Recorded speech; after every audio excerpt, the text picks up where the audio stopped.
Enlighten us, O Lord, so that we will be able to see the merits of this proposal, correct its flaws, and ensure that in the end, what will come out of our deliberations will redound to the best interest of our country and our people. Almighty God, we know that the proposal to amend the Constitution has caused division and discord among our leaders and their followers. Harsh words and accusations have been heard from one camp to another, and imputations of selfish motives have been attributed to those who were accused of pushing for charter change. Charges and countercharges have been thrown from the opposing camps. Lord God, we know that this was not what you desire. You do not delight when your children quarrel. We therefore implore you, Almighty God, to guide us and enlighten us as we discuss the proposal to amend certain provisions of our fundamental law. May we meet in harmony and find common ground.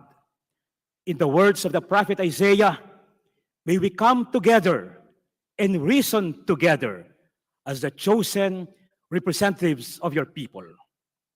As we meet today to discuss resolution of both houses number 7, may we debate without sowing discord. May we deliberate without causing disunity. And may we articulate our ideas without making accusations. Omnipotent God, help us to realize that the task of amending the Constitution is not a partisan or political issue that should divide us. We know that the Constitution, as a fundamental charter, cannot provide for all the solutions to the nation's problems. But this written instrument establishes the organs and institutions of government that will be tasked to address those problems. Help us therefore to realize, O Lord, that amending the Constitution is a matter of transcendental importance for the nation.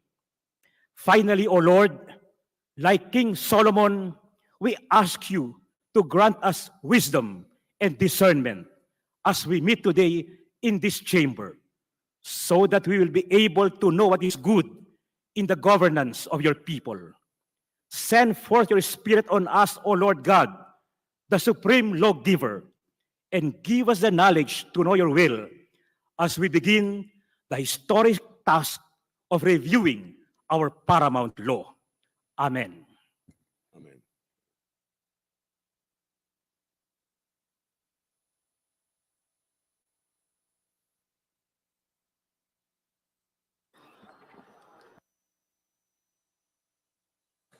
Mr. Chairman, I move that we proceed with the roll call of the members. The Secretary General is directed to call the roll of the members of the House of Representatives. Roll call of members, honorable representatives Abalos, Abante, Abunda, Acharon, Asidre, Acop, Adyong, Advincula, Agarao, Alba, Albano, Almario, Almonte, Alonte, Alvarez Jose, Alvarez Mercedes, Alvarez Pantaleon, Amante, Amatong, Ang, Angara, Aquino, Aquino Magsaysay, Arbison, Arenas, Arrogancia, Asistio, Atayde, Aumentado, Balindong, Barba, Barbers, Baronda, Barzaga, Bascug, Bautista, Bautista Lim, Benitez, Pernos, Billones, Biron, Bolilla, Bondok, Bongalon, Bordado, Bosita, Briones, Brosas, Buhain, Bulot Bektang, Bustos, Cabredo, Cagas, Cahayon Uy, Calderon, Calixto, Campos, Cawagdan, Cardema, Cari, Castro Franz, Castro Jane, Celeste, Chan, Chato, Chua, Chungalao, Co Angelica Natasha, Co Elizaldi, Co Pilar, Coanco, Jaime Eduardo Mark, Coanco Mark, Colada, Collantes, Corvera, Cruz Ambrosio, Cruz Ricardo, Cua, Coresma, Dagook,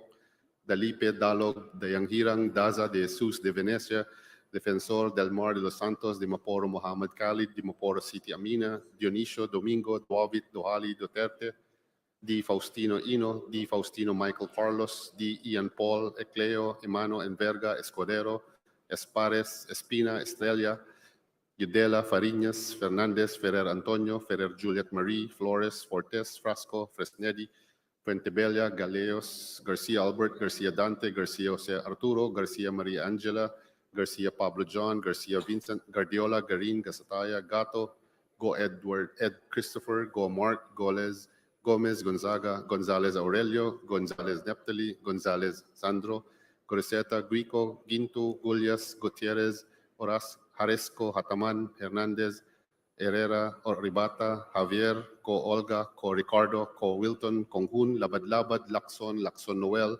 Lagman, Lagon Daphne, Lagon Sunny, Lara Lazatin, Lee Legarda, Libanan, Limcaychong, Loyola, Luistro, Lumayag, Macapagal-Arroyo, Maceda, Madrona, Magsino, Malapitan, Mangawang, Maniquis, Manuel, Marañon, Marcoleta, Marcos, Mariano Hernandez, Mariño, Marquez, Martinez, Mastura, Matibag, Matugas, Mendoza, Mercado, Mercado Revilla, Miguel, Momo, Morden, Nava, Nisay, Nograles Juan Fidel Felipe, Nograles Margarita, Nolasco, Oemnal, Olaso Olivares, Ongchuan, Ordanes, Ortega, Oano Dizon, Padiernos, Paduano, Paglas, Palma, Panaligan, Pancho, Panotes, Pascual, Peña, Pimentel, Plaza, Pleito, Primicias Agabas, Pumaren, Puno, Kimbo, Rama, Reencia, Remulla, Revilla Brian, Revilla Ramon Jolo, Reyes, Rillo, Rivera, Robes, Rodriguez Eulogio, Rodriguez Rufus, Roman Romero,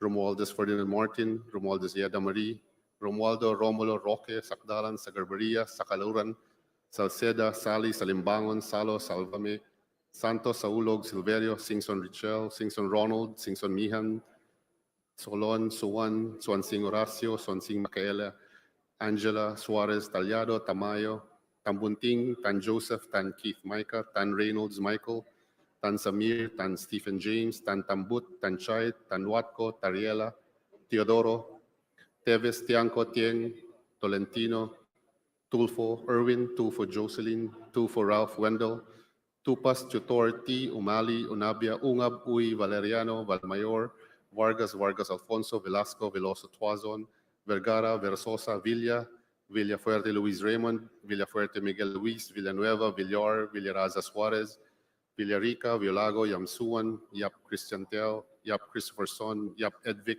Yap Eric, Yu Divina Grace, Yu Jazel Victoria, Yulo, Zamora Amparo Maria, Zamora Maria Carmen, Zamora Isabel Maria, Zubiri. 207.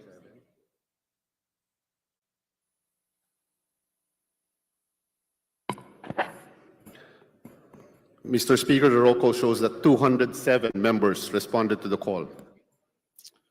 With 207 members responding to the call, the chair declares the presence of a quorum. Mr. Speaker, we are now ready to receive your opening remarks. My dear colleagues, I address this Honorable Committee of the Whole on a matter of utmost national concern that will impact not just the present citizens of our great nation, but also for the generations to come. Today, we constitute ourselves into the Committee of the Whole House to deliberate on resolution of both houses number 7, which proposes the much needed and long overdue amendment of the economic provisions of the 1987 Constitution. The Committee of the Whole House will allow us to act with dispatch on this crucial matter and enable every member to freely contribute in the discussion of this most important proposal. Our collective voice will most definitely reflect the consciousness and the sense of the people that we represent. We would like to have more flexibility in our economic policies and be able to compete with other countries for foreign investments by removing the constitutional restrictions and allowing Congress through legislation to set the terms and conditions for foreign investments in vital sectors of our economy. The times are changing. We need to adapt if we are to become more competitive globally, invite technologies and, of course, advancements, and provide a more conducive economic platform where people have wider opportunities for growth.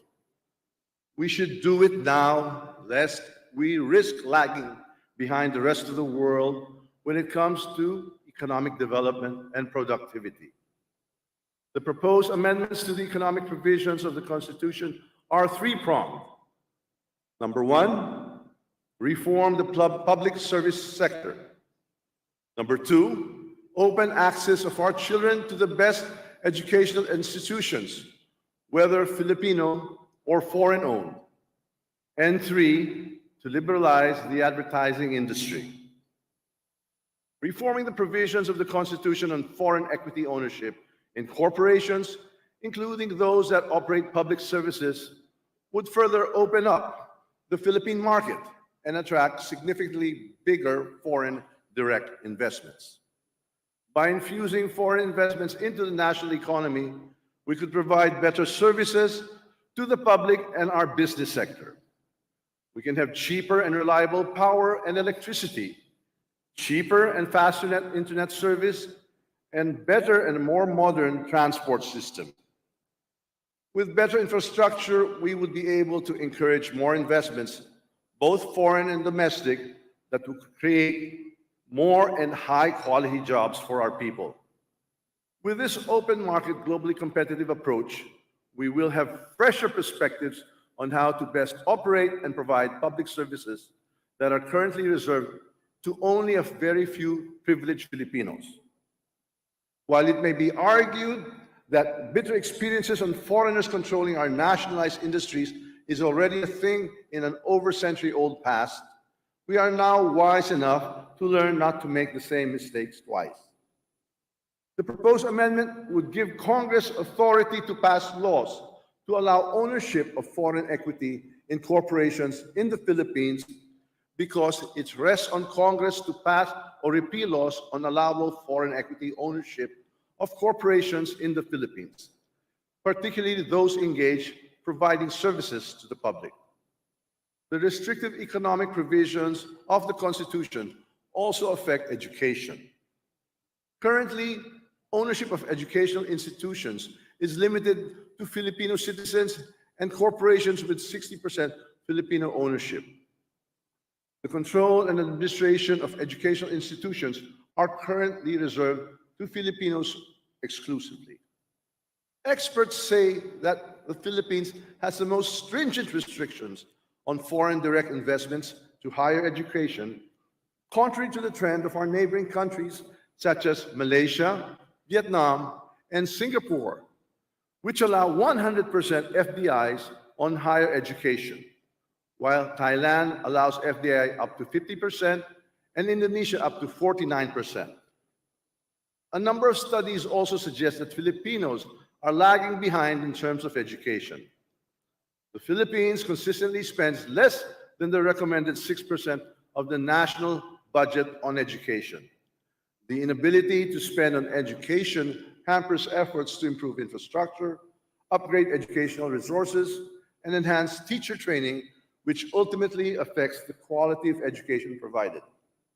According to UNICEF, the Philippines had a teacher shortage of 80,000 in 2021.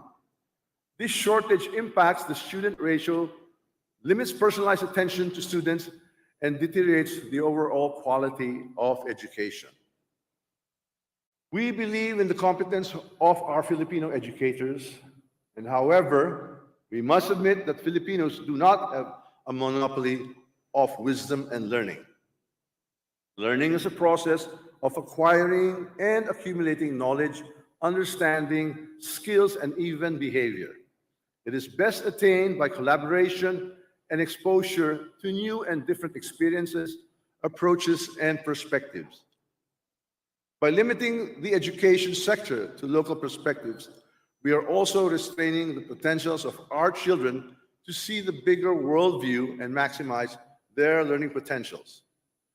By constituting the Committee of the Whole House, we can better hear pedagogies and viewpoints from our esteemed House members. We have among our midst experts in the sector of education who I believe can help us exhaustively stretch out points that must be considered in amending economic provisions of the Constitution on education. The advertising industry is another area that is unnecessarily restricted by the current constitution. Only Filipinos and corporations with at least 70% Filipino ownership can participate in the advertising industry. This is a peculiar situation considering that the very concept of advertising is to reach as many and as far as possible. Limiting foreign investments in an industry that is boundless is a point to ponder on for the committee of the whole House.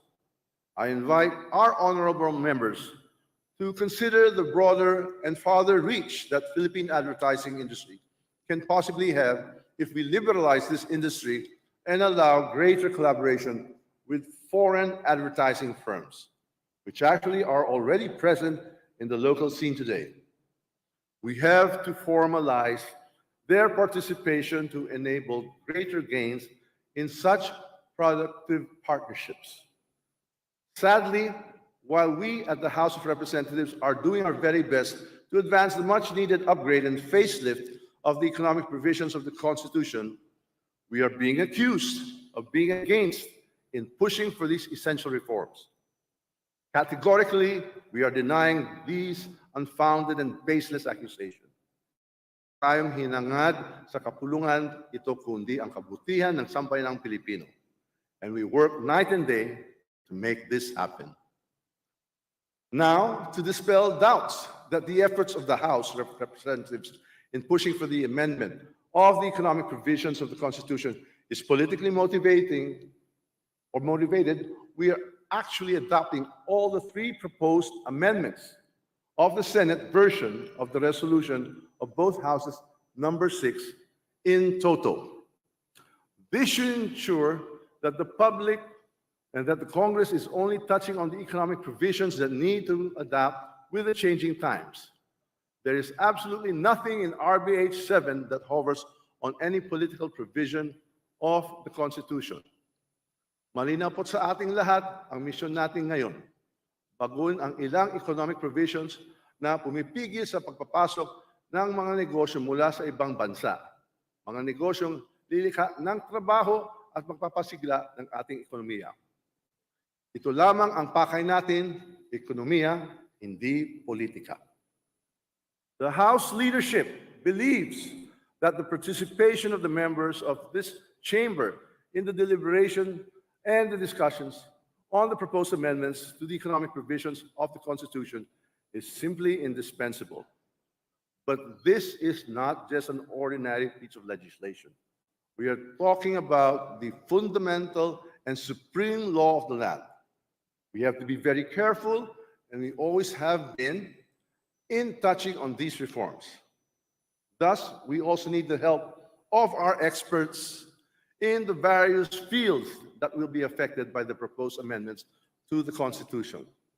We invite experts from the private sector and government institutions that have known expertise on corporations, foreign direct investments, our economic managers, the educators, and the current players in the advertising industry to come forward and provide their much appreciated insights on the proposed changes. We want to create an environment ripe with opportunities where jobs are plentiful, education is world-class, and the fruits of progress is shared by everyone. To do this, we need to break barriers that hold us back. We must pave the way to cross over an era of prosperity, innovation, and inclusivity. In closing, I call on the full support and cooperation of the members of the House of Representatives to give this committee of the whole House no less than our utmost best. I call upon the Filipino people to support this great leap forward. Let us make sure we have not left any stone unturned in scrutinizing this legislative measure. The Filipino people need this change. We owe it to our constituents and the generations to come. We have to make this happen now more than ever. And with your support and help and the trust of the Filipino people to the great work we are doing in this august chamber, we can make it happen. Marami pong salamat at mabuhay ang mamayang Pilipino.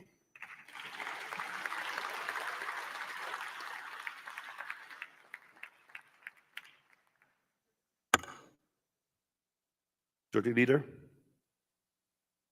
I ask for a minute suspension. Session suspended.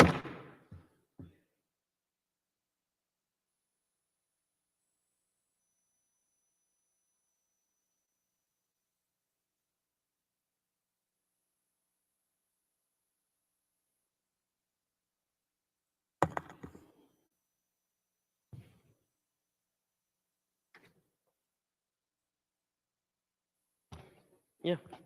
Dito na. The hearing of the Committee of the Whole is resumed.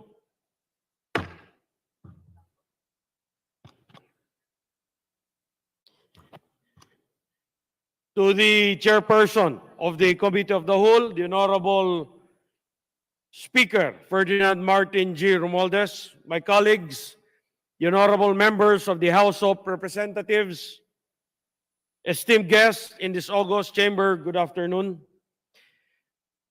Today, we begin deliberations on resolution of both Houses number 7, which seeks to propose amendments to certain economic provisions of the 1987 Constitution of the Republic of the Philippines. As your majority leader and as one of the authors of RB 7, I have been consistent in the belief that there is a need to open certain industries of the country to foreign investors, as this will result to further economic growth and enhance the revenue generating potential of our government.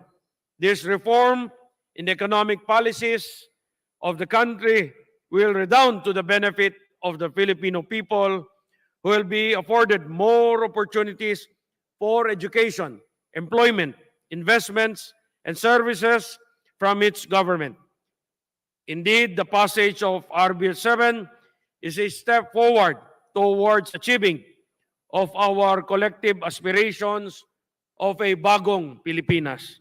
I therefore encourage all our members in this august body to attend and actively participate in the meetings of the Committee of the Whole House to deliberate on RB 7. Let the voices of your districts and party list groups you represent in this House of the People be heard.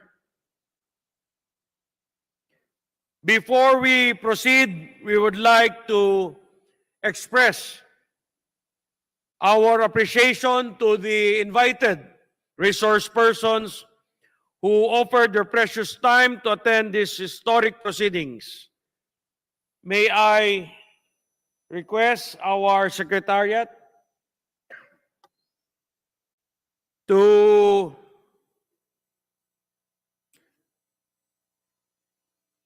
acknowledge. Anyway, I have here a list. The chair would like to recognize our guest, the Secretary of the National Economic and Development Authority, Secretary Arsenio Balisacan.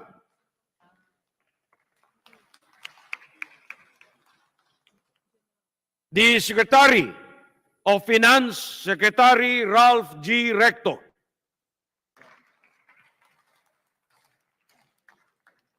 The Secretary of Trade and Industry, Secretary Alfredo Pascual.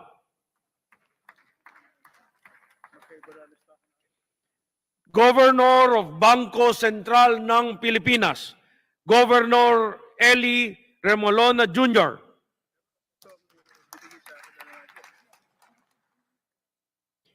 The President of the Philippine Chamber of Commerce and Industry, Ms. Nina Mangyo.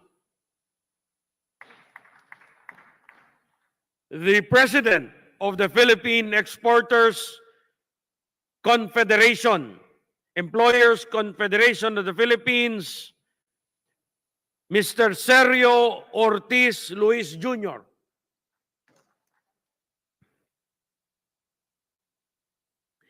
The Executive Director of the American Chamber of Commerce of the Philippines Incorporated,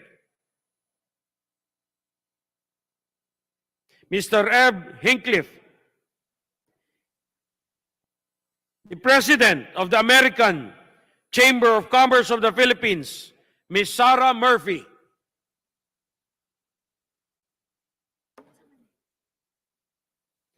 The President of the Foundation for Economic Freedom, Mr. Toti Chiquiabco.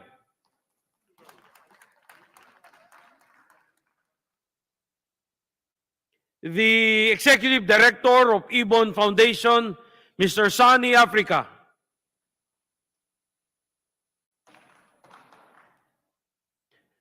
Associate Professor and Department Chair, UP School of Economics, Mr. Carl Robert Handok.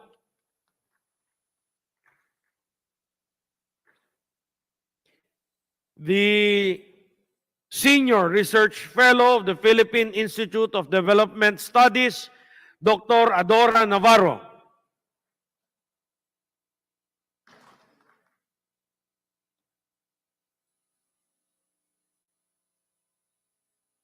The Supervising Legislative Staff Officer, Congressional Policy and Budget Department, House of Representatives, Mr. Rucher Lacaza.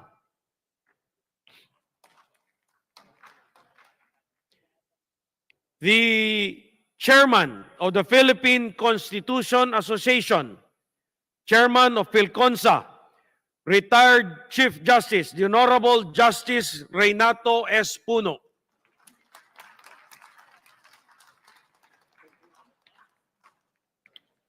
Also with us, Retired Justice Adolfo Ascuna. The Executive Director of Ako Bicol Party List, Attorney Alfredo Garbin Jr. Professor Emeritus, UP School of Economics, Professor Raul Fabella.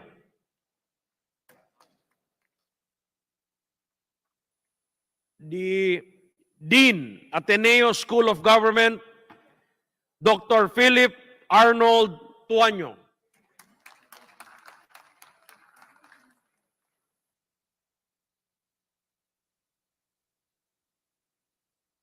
The former Dean, Senior Economist, Ateneo School of Government, Ateneo de Manila University, Dr. Ronald Mendoza.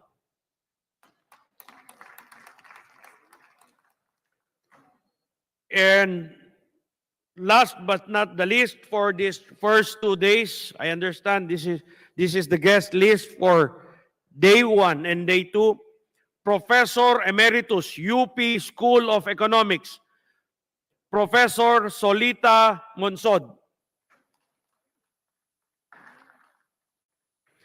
Again, we thank you for your attendance to this meeting of the Committee of the Whole. To ensure orderly proceedings of the Committee of the Whole House, this representation would like to propose the following ground rules. And I would like to ask our distinguished colleagues to take note of our ground rules of the Committee of the Whole House. 1. Guest resource persons shall finish their statements first before a member may propound clarificatory questions. 2. The resource persons may be allowed to participate through electronic platforms like video conference, telecommunications, and other computer online technologies, subject to the authorization of the Speaker as provided for under Rule 9, Section 35 of the rules of the House. 3, members who wish to interpolate the resource persons shall register with the Secretariat. 4, each member shall be given 10 minutes to interpolate and pose clarificatory questions to the resource persons. A second round may be held if necessary where the same rule will apply. The 10 minutes does not include the response time of our invited resource persons. 5, the meetings of the Committee of the Whole shall be conducted from Mondays to Wednesdays, and if necessarily, on Thursdays. 6, the committee shall approve the report of the Committee of the Whole to be presented to the House for action.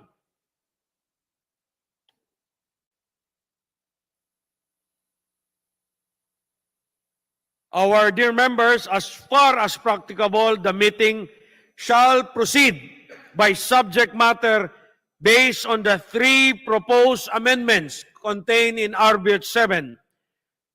Resource persons whose expertise fall on a certain subject matter shall be invited on the day that particular topic will be considered and deliberated. And so you have it. This is the proposed ground rules of the Committee of the Whole House. Floor Leader. Mr. Chairperson, I moved for the adoption of the ground rules as stated and announced by our distinguished chairperson. So moved. There's a motion to adopt the ground rules of the Committee of the Whole House. Mr. Any Chair. second? Parliamentary inquiry before we take a vote on that. Clarification on the rules that you had read. Before that, any second? The chair would like to recognize Senior Deputy Minority Leader Daza. Thank you, Mr. Chair. I just want to clarify for all the members, is the 10-minute rule just for the time used by the member, or does that include the answer from the resource persons? As I stated earlier, the 10 minutes will only take up or eat up the time of your questioning and does not include the time used by the resource persons in responding. Thank you, Mr. Chair. And to clarify, is the sequence going to be similar to previous hearings where it's minority and majority, minority, majority? Well, as practiced by this House, the minority is the priority, and it will start with the interpellation with the members of the minority. Thank you. And my last question, Mr. Chair. Thank you for naming the resource persons who are here. Are the members allowed to request additional resource persons to attend future hearings? No problem. We will try to accommodate that request coming from our members. Thank you. Thank you for the clarification, Mr. Chair. Mr. Majority Leader. There's a Mr. motion. Speaker, There's a second. clarificatory question, Mr. Speaker. Minority Leader. Thank you, Mr. You have the Speaker. floor. If I heard it correctly, Mr. Speaker, after the committee report, the committee shall approve it. Is it automatic that we approve it, or we We have- decide on it as No? a House, Mr. Speaker? Well, this is the proceedings of the Committee of the Whole House. Then we approve it. Then we will submit a committee report to the plenary in session for second reading. So we decide on it, Mr. Speaker, not automatically approve it, Mr. Speaker. Yes. Thank you, Mr. We Speaker. have to vote on it as a Committee of the Whole House before we present it to the plenary for second reading. So this is a committee hearing.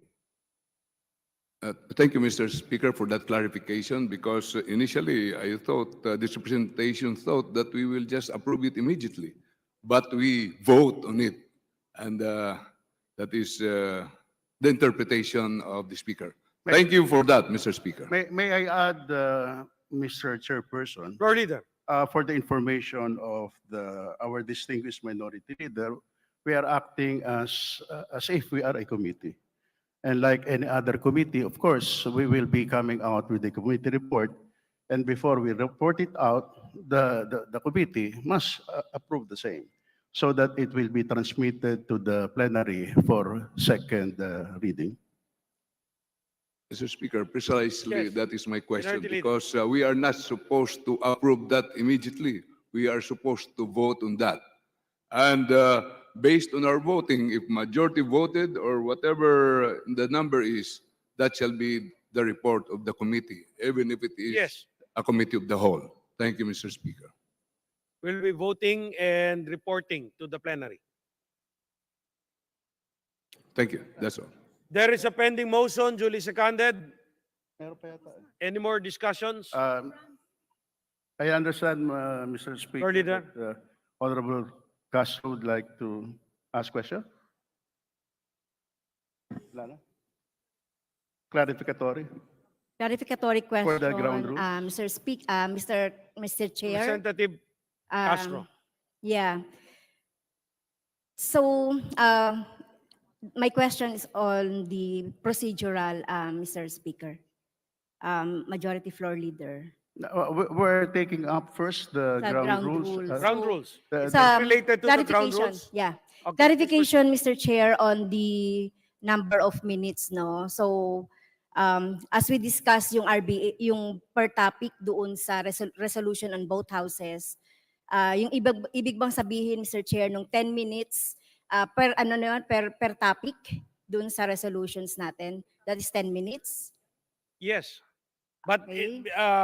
depending on the topic, we can if the following hearing everybody has another fresh 10 minutes, and you can even take a second round. We want to Okay. exhaustively discuss this Yeah, kasi pag per topic, Mr. Chair, so di ba in per day.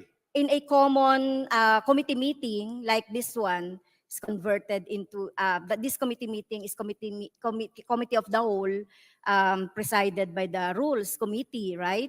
So yung per topic, so syempre magsasalita yung mga speakers natin or resource persons natin, and after that we will ask questions.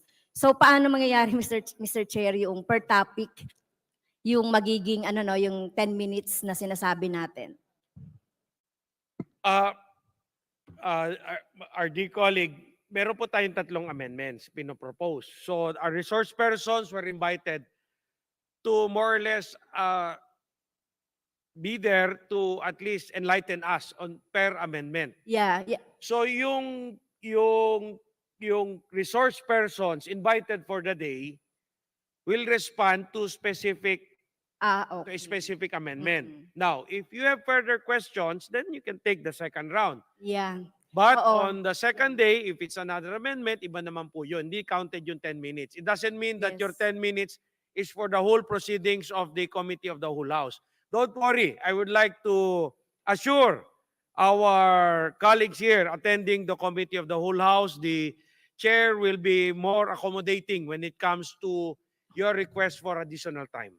Yes, so sinasabi natin, Mr. Chair, yung mga invited natin na guest would be on the first amendments.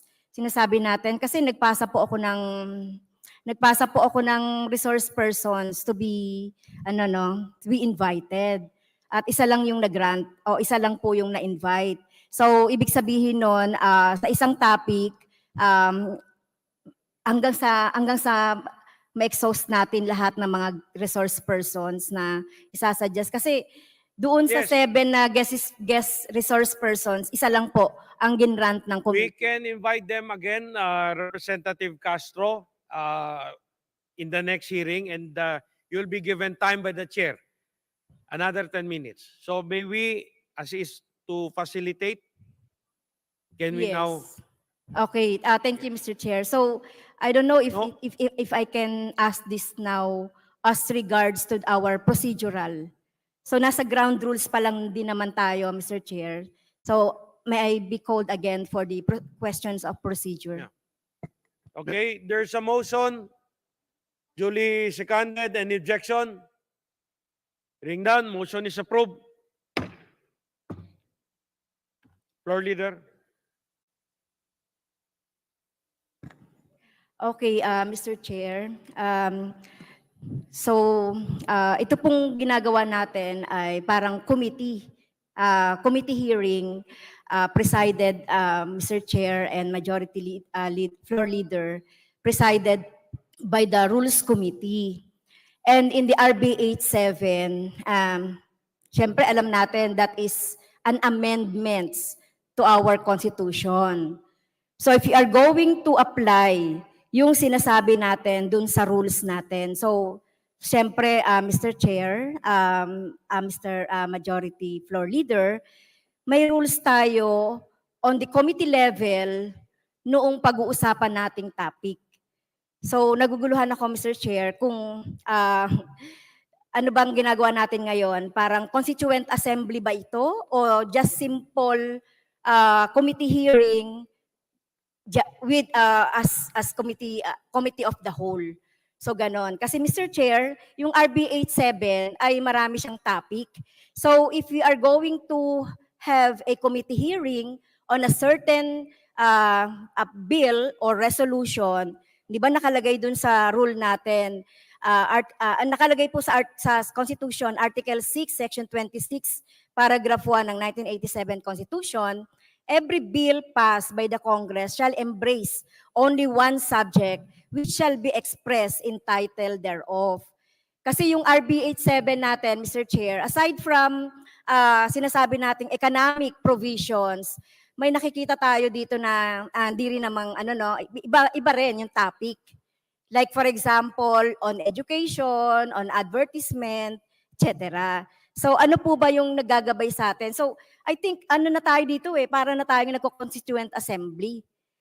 Kung gano'n ang mangyayari, kasi meron tayong 3 topic. So could you enlighten this representation, Mr. Chair, about the procedure that we are undergoing, Mr. Chair?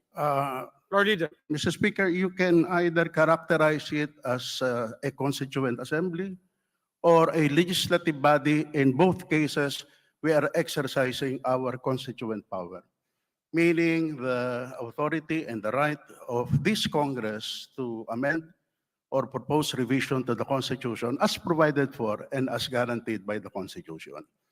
We also have our own rules that allows us to make proposal by amendment or revision to the Constitution as an ordinary resolution, a House concurrent resolution, and as mandated by our rules, because we are considering it as a resolution, then like an ordinary bill, it should pass 3 readings, meaning first, second, and third reading. The only difference in terms of voting, the proposed amendment to be approved must be approved by at least 3/4 of all the members of the House. Any bill, for that matter, when it is filed, is either referred to a committee which has jurisdiction over it, but nothing prevents the House from constituting itself as a committee of the whole when it, in its discretion, it merits the entire full attention and to expedite the proceeding insofar as that particular measure is concerned. We are now in that process. It's a bill, it's a resolution rather, filed, and the Committee on Rules, and rightly so, instead of referring it to the Committee on the Committee on Constitutional Amendments, had through the Majority Leader moved that we constitute ourselves as a committee of the whole. And now, we are now taking up this resolution as a committee.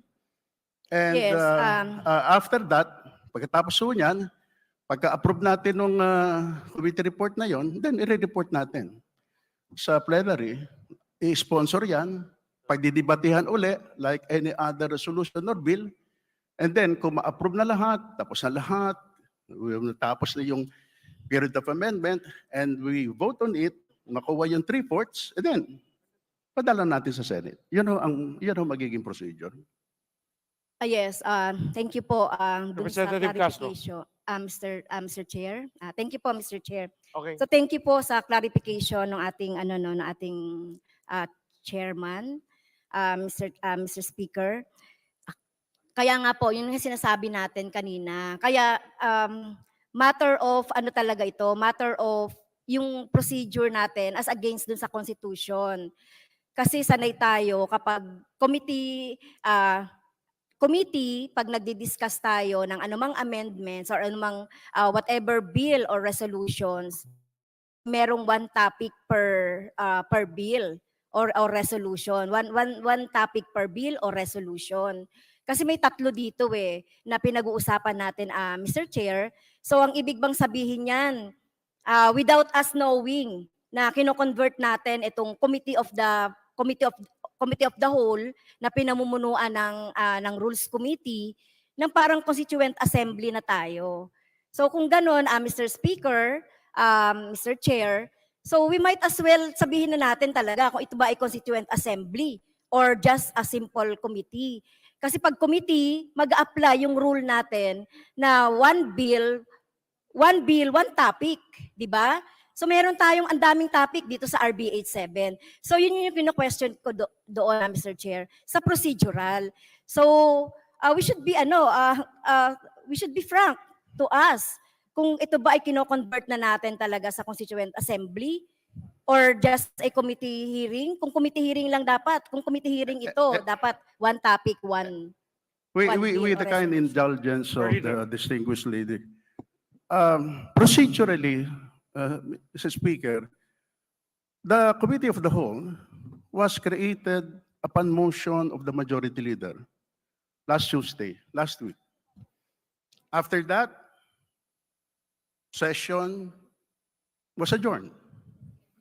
Following day, Wednesday, session was resumed and then adjourned on that day also. Any question to the creation of the Committee of the Whole should have been done during the time of its creation, or even assuming for the sake of argument that the lady voted with a majority in creating convening the committee as a whole, then she should have filed her motion for reconsideration last Tuesday or last Wednesday. The mere fact that we are now a day after the creation of the committee, any question on the procedure as to the creation of the committee has no more basis to be had, Mr. Speaker. For this purpose, Mr. Speaker, Mr. Speaker, Or leader? Mr. Speaker, Representative tinatanong lang, Castro. can we, So I am- Mr. Speaker, can we just note her position, because at any rate we could no longer pass on her position. As I have said, the time to question the same has already expired. And for this purpose, Mr. Speaker, after noting it, can we now proceed to consider RHB number 7? I object, Mr. Speaker, doon sa ng chairman na. There being an objection, Mr. Speaker. Yeah, kasi procedure nga lang po yung tinatanong ko. You have to answer Mr. po. Speaker, there's an objection. tinatanong May ko, no? ask that Kasi there, As if, that Mr. Okay, Speaker, there's a yung amendment sa Constitution parang ginagawa lang Representative natin simpleng Castro. bill. So, yun po yung tanong ko doon, Mr. Chair. Wala naman din tayong pagkakataon ng last Monday ba or last week na magtanong ng procedural. Kaya wag niyo po akong i-technical. So, ito nga sinasabi natin, ano ba, 'di ba? Sabi nga ng Speaker, Romualdez, lahat babagbibigyan ng pagkakataon na magsalita kung ano man yung gusto niyong sabihin dito sa plenary nito. And yet, gagawan Okay. niyo ako ng technicality. Sasabihin niyo sa akin na dapat Representative- nasabi na yan noon. Representative Castro, the chair took note of the statements and your position. Floor leader. I heard that there's an objection. So let's go to the vision of the House. Can we ask those in favor of her objection or those who are No, against it? Mr. Representative Speaker, Castro, what's Mr. your pleasure? Speaker, may tanong lang po nga ako. So ito bang plenary na ito, kino-convert na ba natin yan sa Constituent Assembly? Kasi po, ang daming topic doon sa RBH. If it is simple bill lang, nakalagay sa rule natin, one topic, one bill. Eh, maraming topic ito eh. So ibig sabihin ba, pag-uusapan na natin dito, we are on a Constituent Assembly na po? So yun lang po yung gusto ko malinawan. Representative Castro, I think the floor leader has manifested well his position and stand. I think the members of the committee understood it as well. Mr. Presiding Officer. Yes, Representative Lagman, you're nice. You have the floor. The Honorable Castro, Mr. Presiding Officer, is not moving for a reconsideration of the conversion of the whole House into a committee. She is simply asking for a clarification on certain procedural matters. So she should be given the floor in order to ventilate her question. She is not actually moving for a reconsideration. So the rule on when to file a motion for reconsideration is not supposed to be invoked. It has been answered already by the floor leader. Yeah. Exactly, Mr. Speaker, because I said a while ago, you can say that we are a constituent assembly or a legislative body, but in either case, we are acting on the basis of our constituent power to amend the Constitution. Baka ho magkaiba lang kasi kami ng pagkakaintindi ng Constituent Assembly. Ang Congress kasi can act, tayo can act on our own. Mr. Presiding Okay. Officer, can I just Mr. Speaker. continue? Please, before you speak, you have to be recognized by the chair. Representative Lagman. This committee of the whole can never be considered as a constituent assembly. A constituent assembly is an assembly of senators and representatives supposed to propose amendments to the Constitution. That is the import and meaning of a constituent assembly. A committee or a committee of the whole or a regular committee can never be considered as a constituent assembly. The statements of Representative Lagman is noted by the chair. Thank Floor you. leader. That's only the other side of the view, Mr. Speaker, because there is a contrary view. And nevertheless, Mr. Speaker, can we now continue in considering the purpose leader. for what we are now gathered, and that is the consideration of House Bill number. Mr. Speaker, number continuing objection pa rin po, Mr. Speaker. May I be Okay, allowed? noted by the chair. Floor leader, please proceed. Mr. Speaker, can I have the floor?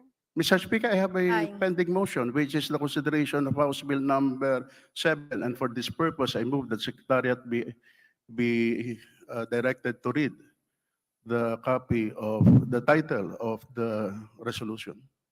Mr. Speaker. Mr. There is Speaker, a motion. Mr. Speaker, Is there any, before that, there is a motion, is there any objection to the motion presented by the floor leader for the consideration of resolution of both houses number 7? Any objection? Objection, Mr. Speaker. Objection. We are now in the process of approving the procedure. That is what we Representative. have. Congressman Rodriguez, Mr. Speaker. Yes. Thank you. We are, when you read the procedure for the hearings today and tomorrow, it was moved by the Majority Leader, the Honorable Gonzales, to approve it.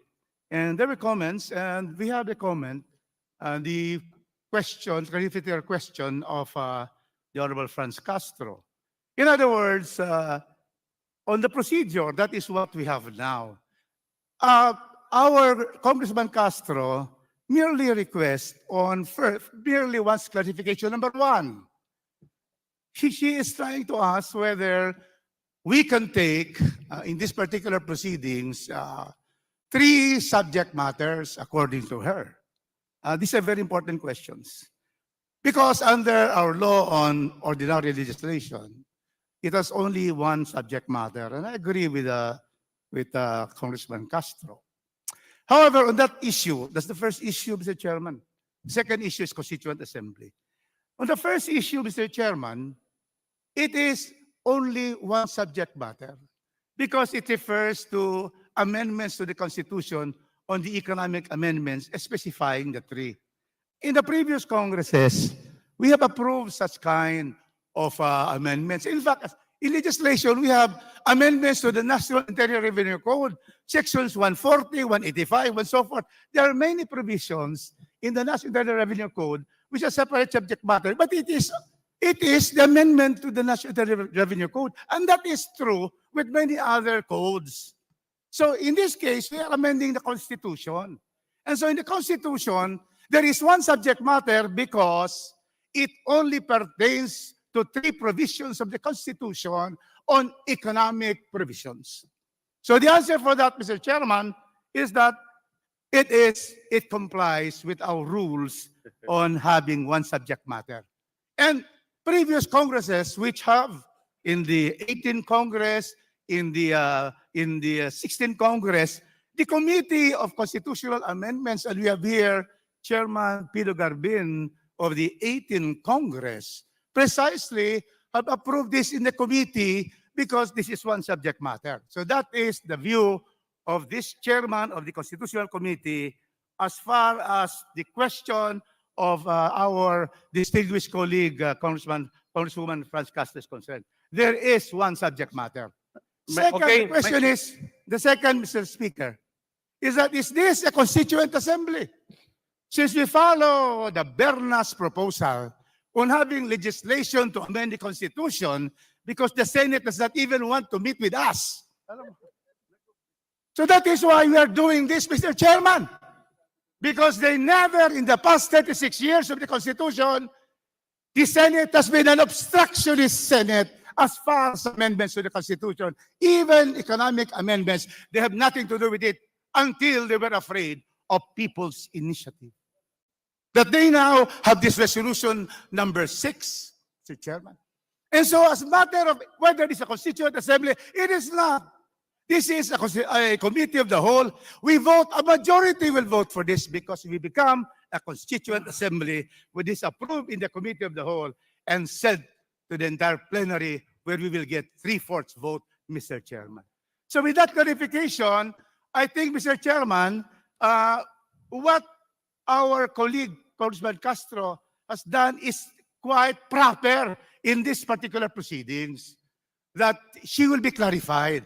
So we like the Speaker to know whether she is clarified, because then we can go back to the voting to approve. This is not yet the resolution of 7. This is yet approval of the procedure that you said. As another note, Mr. Chairman, we cannot dichotomize or truncate the discussion. We have the Chief Justice here. He will not only be talking about amendments of public utility. He is the expert of the entire Constitution. And so when we hear our distinguished colleagues, you have here Tote Chicamco of the Federation, and then we have the Ibon, they will have to discuss the 3. We cannot divide this, and they are experts on this. So that is my note on this, Mr. Chairman. So therefore, I would like to amend after we approve the clarification. If the Honorable Castro is clarified, I am now going to go to the clarification. Mr. Rodriguez, your statements are noted by the chair. Excuse me, Mr. Speaker. One last, Representative Castro, before we move on. Yes, Can I manifest? Yes. But of course, Mr. Speaker, I do respect the position of our colleague, chairman of the Constitutional Amendments.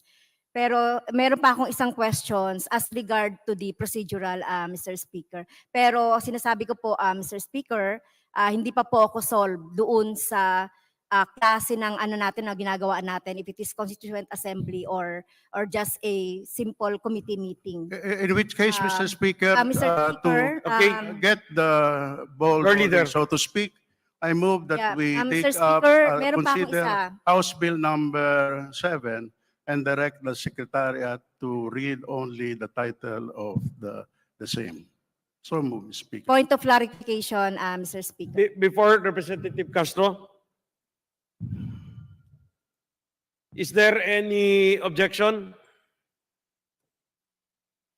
Hearing none, the Secretary General is directed to read the title of resolution of both houses number 7. Resolution of both houses number 7, a resolution of both houses of Congress proposing amendments to certain economic provisions of the 1987 Constitution of the Republic of the Philippines, particularly on Articles 12, 14, and 16.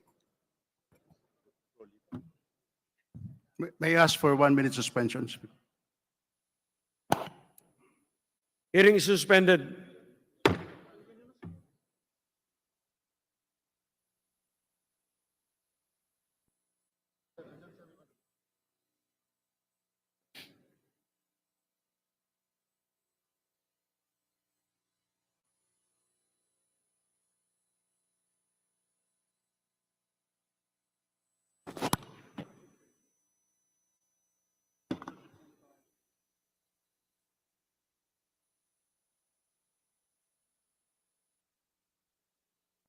Floor leader.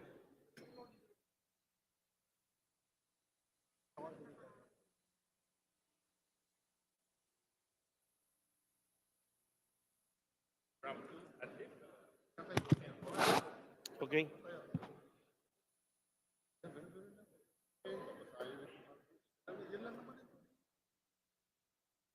Hearing is resumed. Floor To leader. begin the sponsorship of the measure, I move the recognition of the Honorable Senior Deputy Speaker Aurelio Gonzalez. Senior Deputy Speaker Aurelio Dong Gonzales is recognized to sponsor the measure. Please proceed. Salamat, Mr. Chairman. Hindi pa ako nag-start mag-sponsorship. Maganda na yung debate natin. Anyway, nabasa na yung resolution both houses number 7, if what is the title. Alam mo, my opening remarks, the greatness is not in where we stand, but in what direction we are moving. We must sail sometimes with the wind and sometimes against it. We must not drift nor lie at anchor.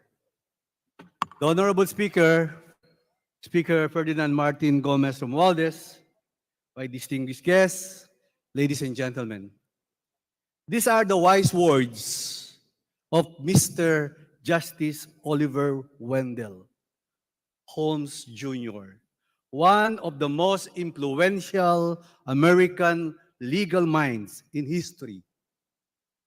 One of the most influential in history, his words rang true that in order to achieve greatness, we must move and not stop.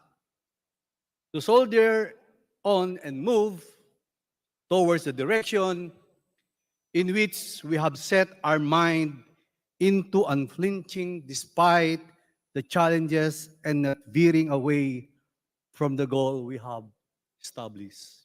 Mr. Chairman, I stand before this honorable chamber, which directly represents Filipinos that have empowered to us to serve them, to speak on their behalf, the issues that have profound and effects on their everyday lives. His Excellency President Ferdinand Romualdez Marcos Jr. remarked that the 1987 Constitution was not written for a globalized world, and that's the way, that is where we are now. we have to adjust so that we can increase the economic activities in the Philippines. We can attract more foreign investors. He further articulated the need to determine all the strategic areas that we cannot allow to be influenced by foreign entity, be it a corporation or another country, and likewise is not in favor of foreign ownership of lands. The President emphasized that it is more important to get it done without any fuss, and this amendment need to be incorporated into the Constitution to improve the chances of investments and upskilling of our people.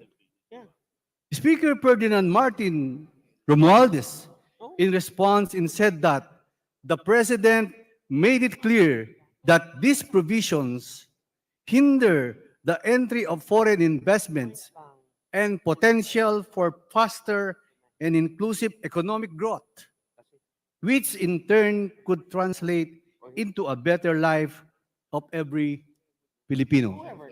It has been 37 years since the 1987 Constitution was ratified by our people. 12 Congresses, 7 presidencies, and 12 local government elections came and went, not to mention a few special elections since then. On January 24, 2024, the Senate President Juan Miguel Zubiri, together with the Senators Loren Ligarda and Sani Angara, filed Senate Resolution of both Houses number 6, entitled a resolution of both Houses of Congress proposing amendments to certain economic provision of the 1987 Constitution of the Republic of the Philippines, particularly on Articles 12, 14, and 16. It proposed to amend the economic provisions of the Constitution, particularly number 1, the ownership of public utilities, presently at 60-40% ratio between Filipino and foreign investors. Number 2, the ownership of basic educational institution, presently at 60-40% ratio between Filipino and foreign investors. And number 3, the ownership of advertising industries, presently at 70-30% ratio between Filipino and foreign investors. These representations agrees.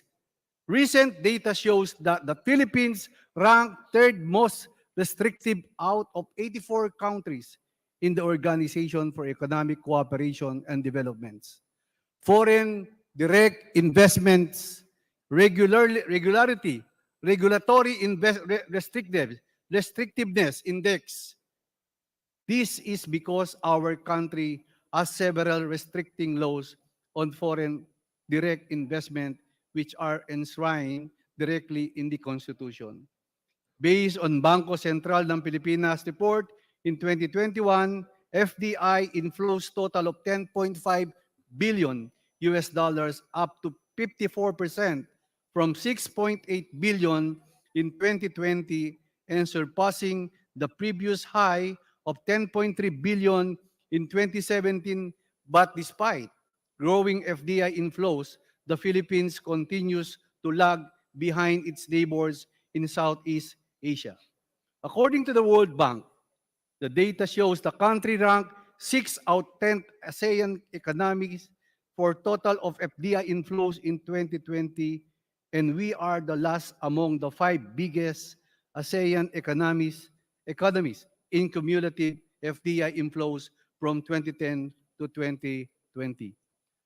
Mr. Chairman, talaga pong napag-iwanan na tayo, which is why liberalizing foreign ownership restriction will not only lead to more foreign direct investment, but will also enable an environment and fair competition, resulting in a more competitive workforce, which will improve the lives of our fellow Filipinos. Pursuant to Article 17, Article 1 paragraph 1, which provides any amendment to our revision of this Constitution may be proposed the Congress upon a vote of 3/4 of all its members. And number 2, Rule 21, Sections 143 and 144 of the 19th Congress House Rule, which provide the Congress upon a vote of 3/4 of all its members may propose amendments to our revision of the Constitution, and proposals to amend or revise the Constitution shall be made upon resolution which may be filed at any time by any member. The adoption of resolution proposing amendments to our revision of the Constitution shall follow the procedure for the enactment of bills. We filed resolution, both houses number 7, before this chamber to propose the aforementioned amendment as contained in Senate Resolution, both houses number 6 in toto. Both the House of Representatives and the Senate have commenced proposing economic amendments to the Constitution.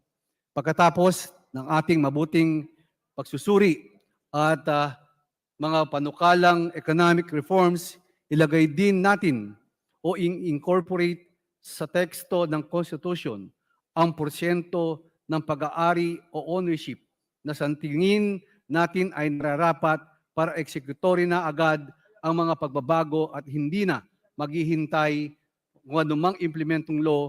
Total din naman ay gagawa natin ng batas ito.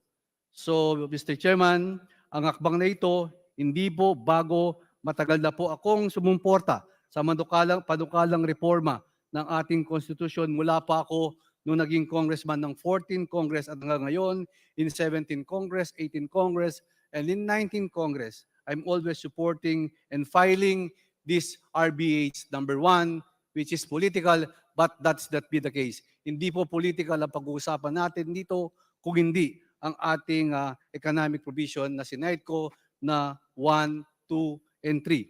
Ayaw po ng ating speaker na i-discuss natin ang political issue dito. Regular na po akong nagpapanukala patungkol dito sa loob ng alos ng aking 15 taon dito sa House of the People. President Ferdinand Romualdez Marcos Jr.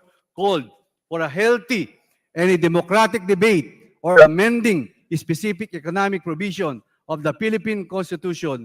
Mr. Chairman, my colleague, let us heed the call of President Marcos and let the debates begin. Maraming salamat po. Mr. Chairman, to deliver his co-sponsorship of the measure, I move for the recognition of the distinguished Deputy Speaker, David Suarez. Deputy Speaker David J.J. Suarez is recognized to sponsor the measure. Please proceed.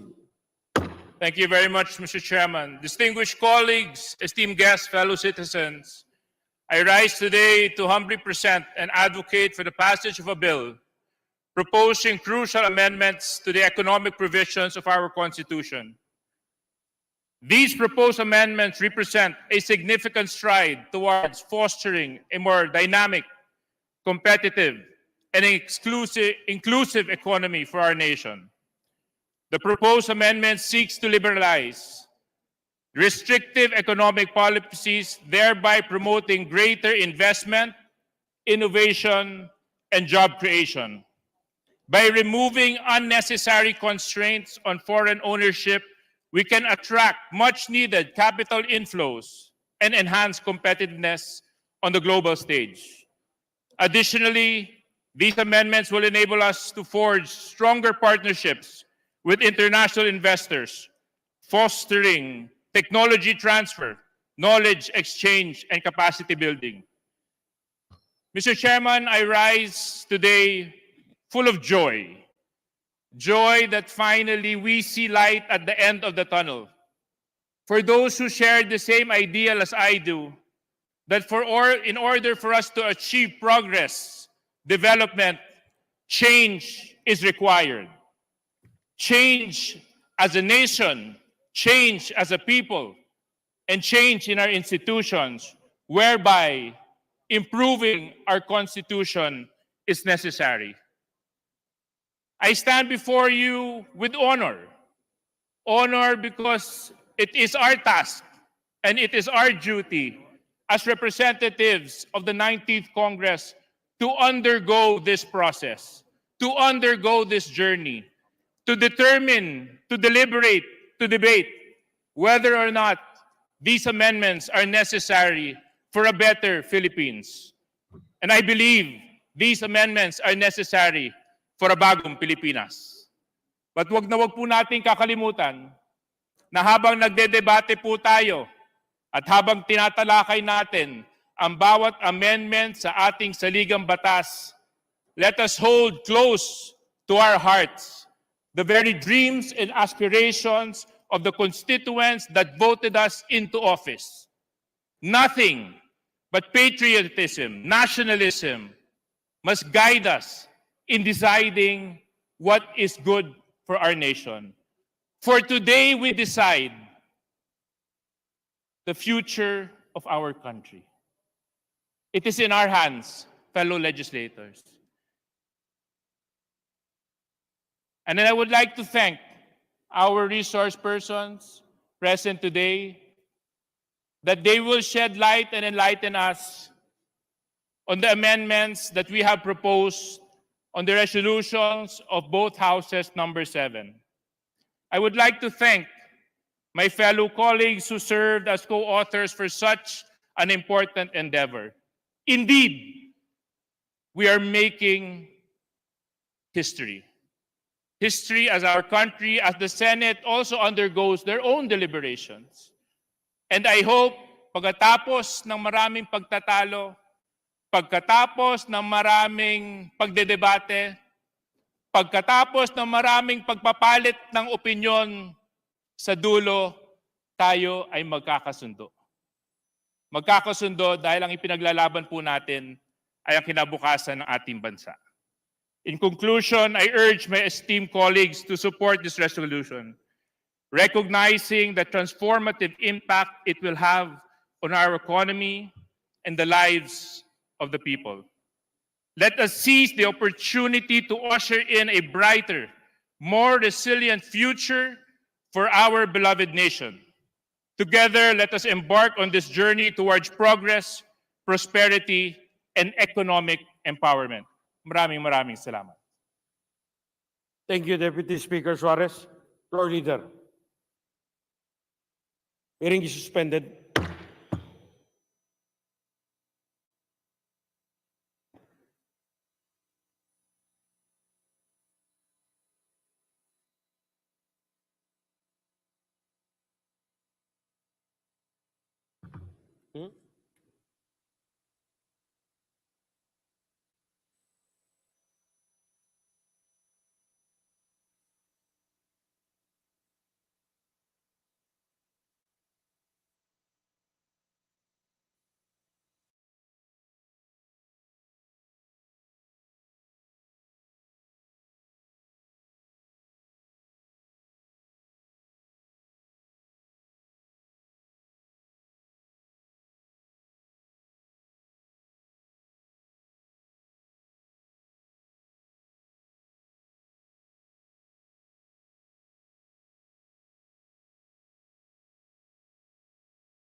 Hindi.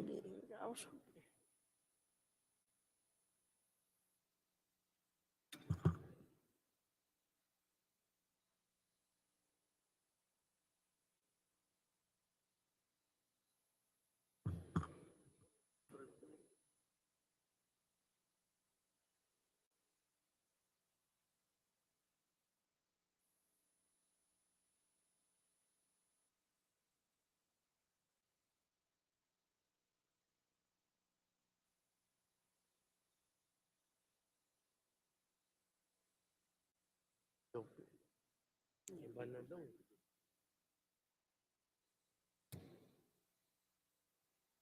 Ano?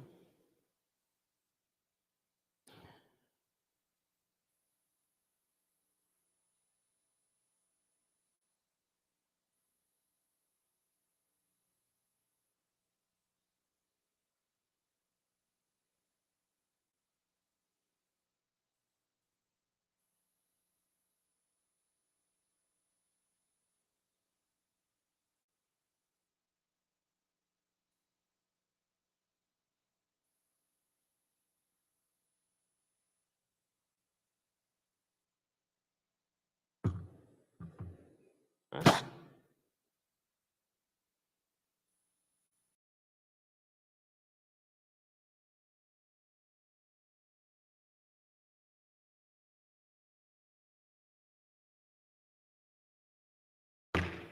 Floor leader. Our first resource person, Mr. Speaker, is the Honorable Secretary Arsenio Balisacan of NEDA. He is now present and is now ready to say his position on the matter. Mr. Speaker. Mr. Speaker, Yes, Representative Lagman. before we hear the first resource person, Mr. Speaker, I would like to ask for a clarification, which is in a nature of a prejudicial question. The resolution we are considering is captioned Resolution of both houses number 7. I would like to underscore both houses. In other words, in the event that we approve this resolution, we are going to pass this on to the Senate for their consideration. And in fact, there is a similar resolution in the Senate. Is that a correct interpretation of what is the import of this resolution of both houses? Floor leader. Can I ask for 1 minute suspension? Hearing is suspended.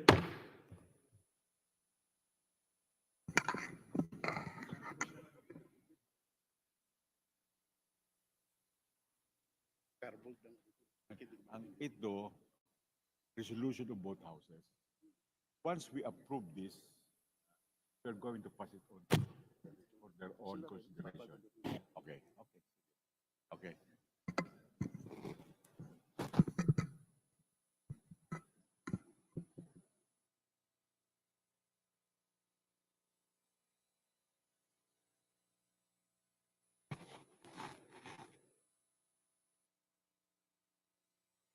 Hearing should... To answer the query of the distinguished gentleman from Albay, the moment we approve our resolution, then we'll send it to the Senate. And Yes, Representative Lagman.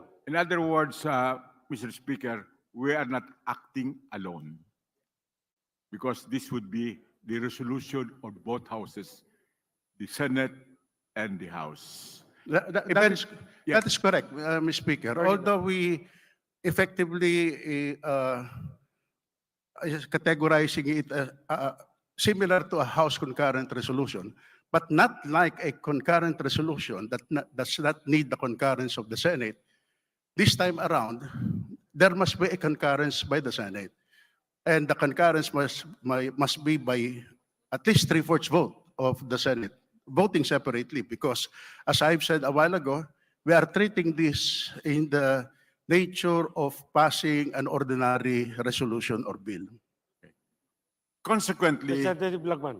consequently, Mr. Chairman, once this is passed by the House and concurred in by the Senate in the House will meet as a constituent assembly to eventually propose the amendments for ratification or rejection by the people in a proper plebiscite. Is that correct? That is not exactly the position, Mr. Speaker, because our view is that we are exercising separately the powers granted by the Constitution, which is we vote by at least 3/4 of all the members separately, and then once we have concurred with the same resolution, then it will now be sent to COMELEC for purposes of executing a plebiscite. And there is no more need to meet joint as a joint assembly, Mr. Speaker. Just one last point for the consideration of our members. Please proceed, Representative Lagman. Under the Constitution, there are only three modes of amending the Constitution. First, by a constituent assembly. Second, by a constitutional convention. And third, by people's initiative. With respect to constituent assembly, the representatives and the senators will meet in an assembly because it is a constituent assembly. They cannot be acting separately. And only a constituent assembly of representatives and senators can propose amendments to the Constitution for ratification by the people in a proper plebiscite. I would emphasize on that for the consideration of our members, Mr. Speaker. Thank you for this opportunity. Well, Yes, the statements of Representative Lagman is noted by Chair. just to state our position, Mr. Speaker, there are two views on the matter. It's not only the view of the distinguished gentleman, which is the sole view. There's another view that we are exercising.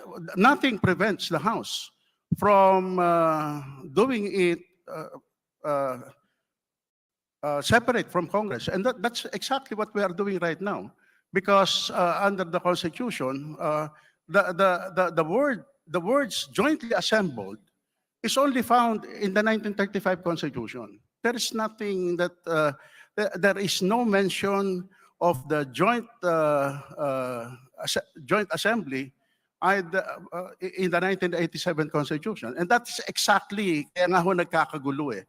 Palagi may tanong, do we meet jointly or no? Do we vote separately or jointly? Yun ang palagi nagiging issue, kaya nga ho wala mangyari sa pag-amend natin sa Constitution. And this time around, the mere fact that under the Constitution, sinasabi lang naman ho dyan, Congress may, by a vote of 3/4 of all its members, may amend or propose amendment or revision to the Constitution. Hindi naman ho sinasabi that you have jointly. Although may nagsasabi, kailangan pareho kayong nakaupo sabay-sabay. But that's one view.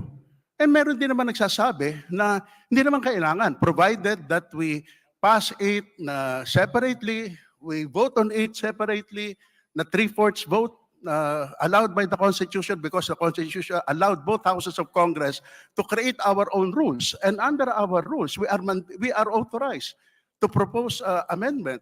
So the mere fact that we have already accepted the House resolution filed by our distinguished members and calendar and referred it to the committee of the whole, and we're now taking it up. We have already taken that position that we are not sitting as a jointly assembled, but we are taking this in the matter of approving a bill, Mr. Speaker. So I think Yes, Floor Leader. We can now proceed to the The invited resource person. Secretary Balisacan is now ready with this. The chair would like to recognize NEDA Secretary Arsenio Balisacan. You have the floor. Honorable Speaker Martin Romales, Senior Deputy Speaker Aurelio Gonzalez, Deputy Speaker J.J. Suarez, Majority Leader Manuel Dalipe, distinguished members of the House of Representatives, colleagues in government, ladies and gentlemen, good afternoon. I am deeply honored to address the members of the House on this most important or most fundamental matter concerning the life of our nation, the proposed amendment to the 1987 Philippine Constitution. As stated in the Philippine Development Plan 2023 to 2028, the Marcos administration aims to attain and sustain rapid and inclusive economic growth. That is, growth that creates more high quality and better paying jobs for our people. But growth is not an end in itself. We are aiming for the ambitious and challenging goal of reducing poverty to a single-digit level by 2028. The National Economic and Development Authority believes that no less than massive amounts of investment in both physical and social infrastructure, as well as human capital, are needed to attain such a feat. Hence, NEDA recognizes the importance of updating the economic provisions in our fundamental law. Over the last few decades, during which we have witnessed our Southeast Asian neighbors overtake us across a wide range of socioeconomic indices, these provisions, in conjunction with other binding constraints to investments, have resulted in lower levels of foreign direct investments or FDI flows to our country.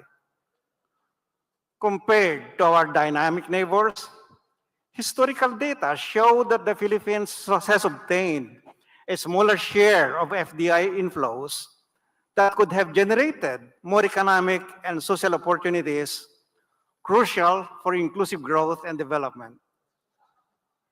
Globally, evidence shows a significant connection, on average, running from the extent of the country's statutory and equity restrictiveness to the country's realized FDI flows.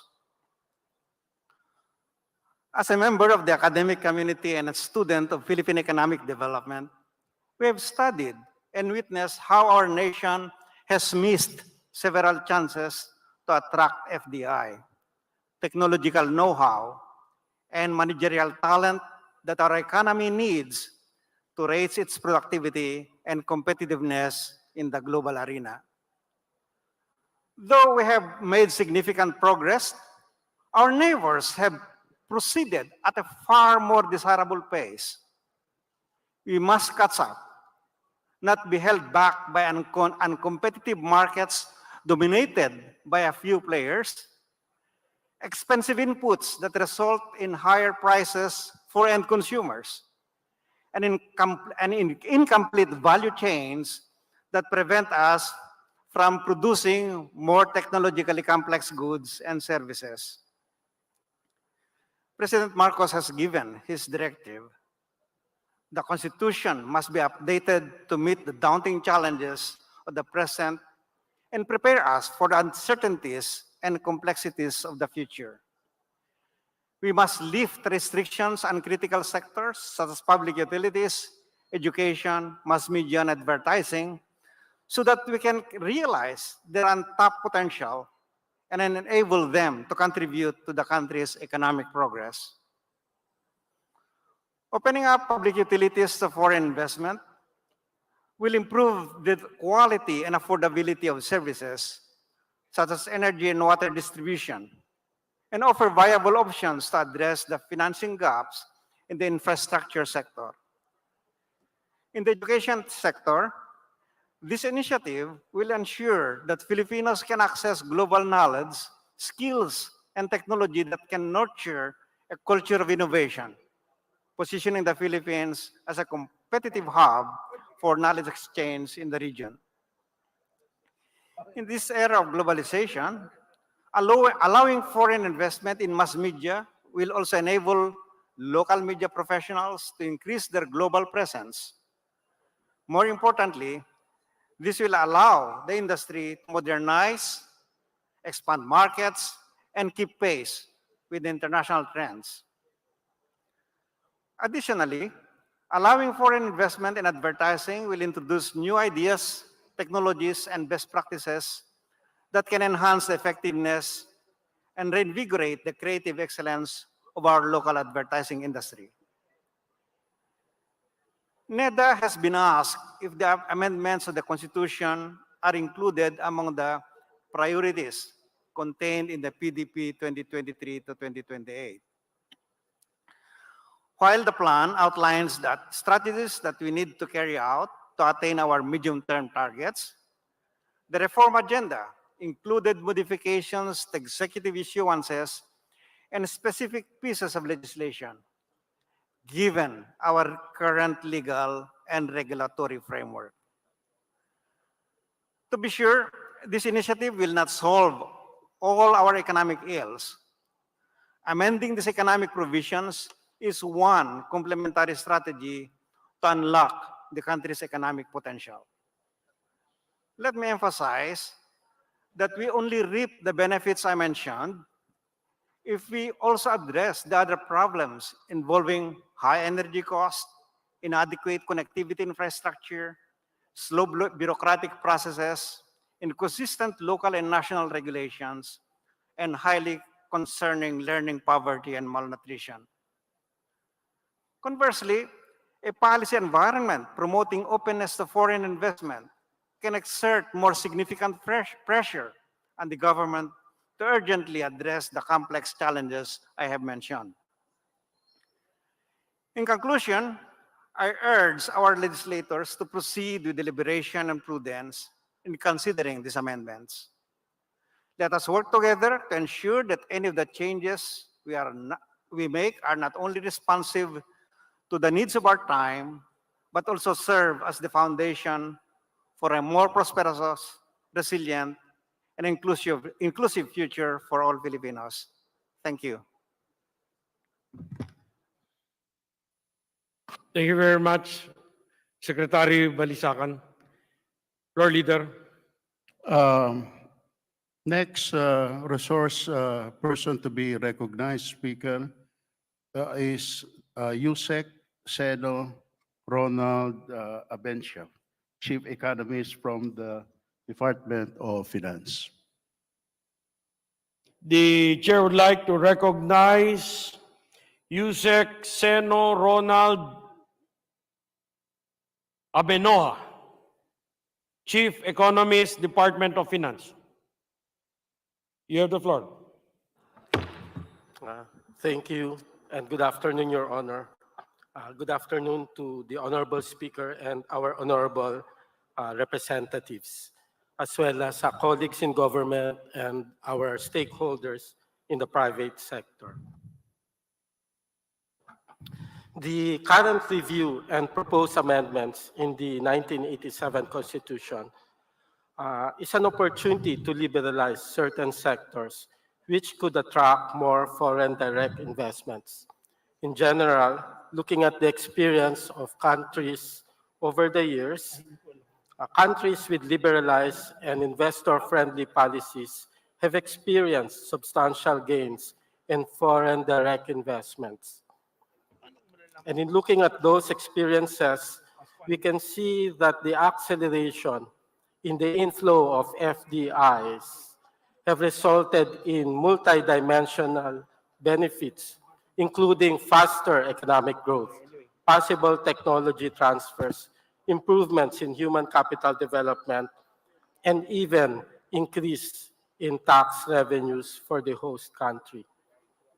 The DOF acknowledges the importance of assessing the proposed amendments to the economic provisions of the 1987 Constitution to support the opening up of specific sectors and contribute to the country's medium to long-term economic growth and development.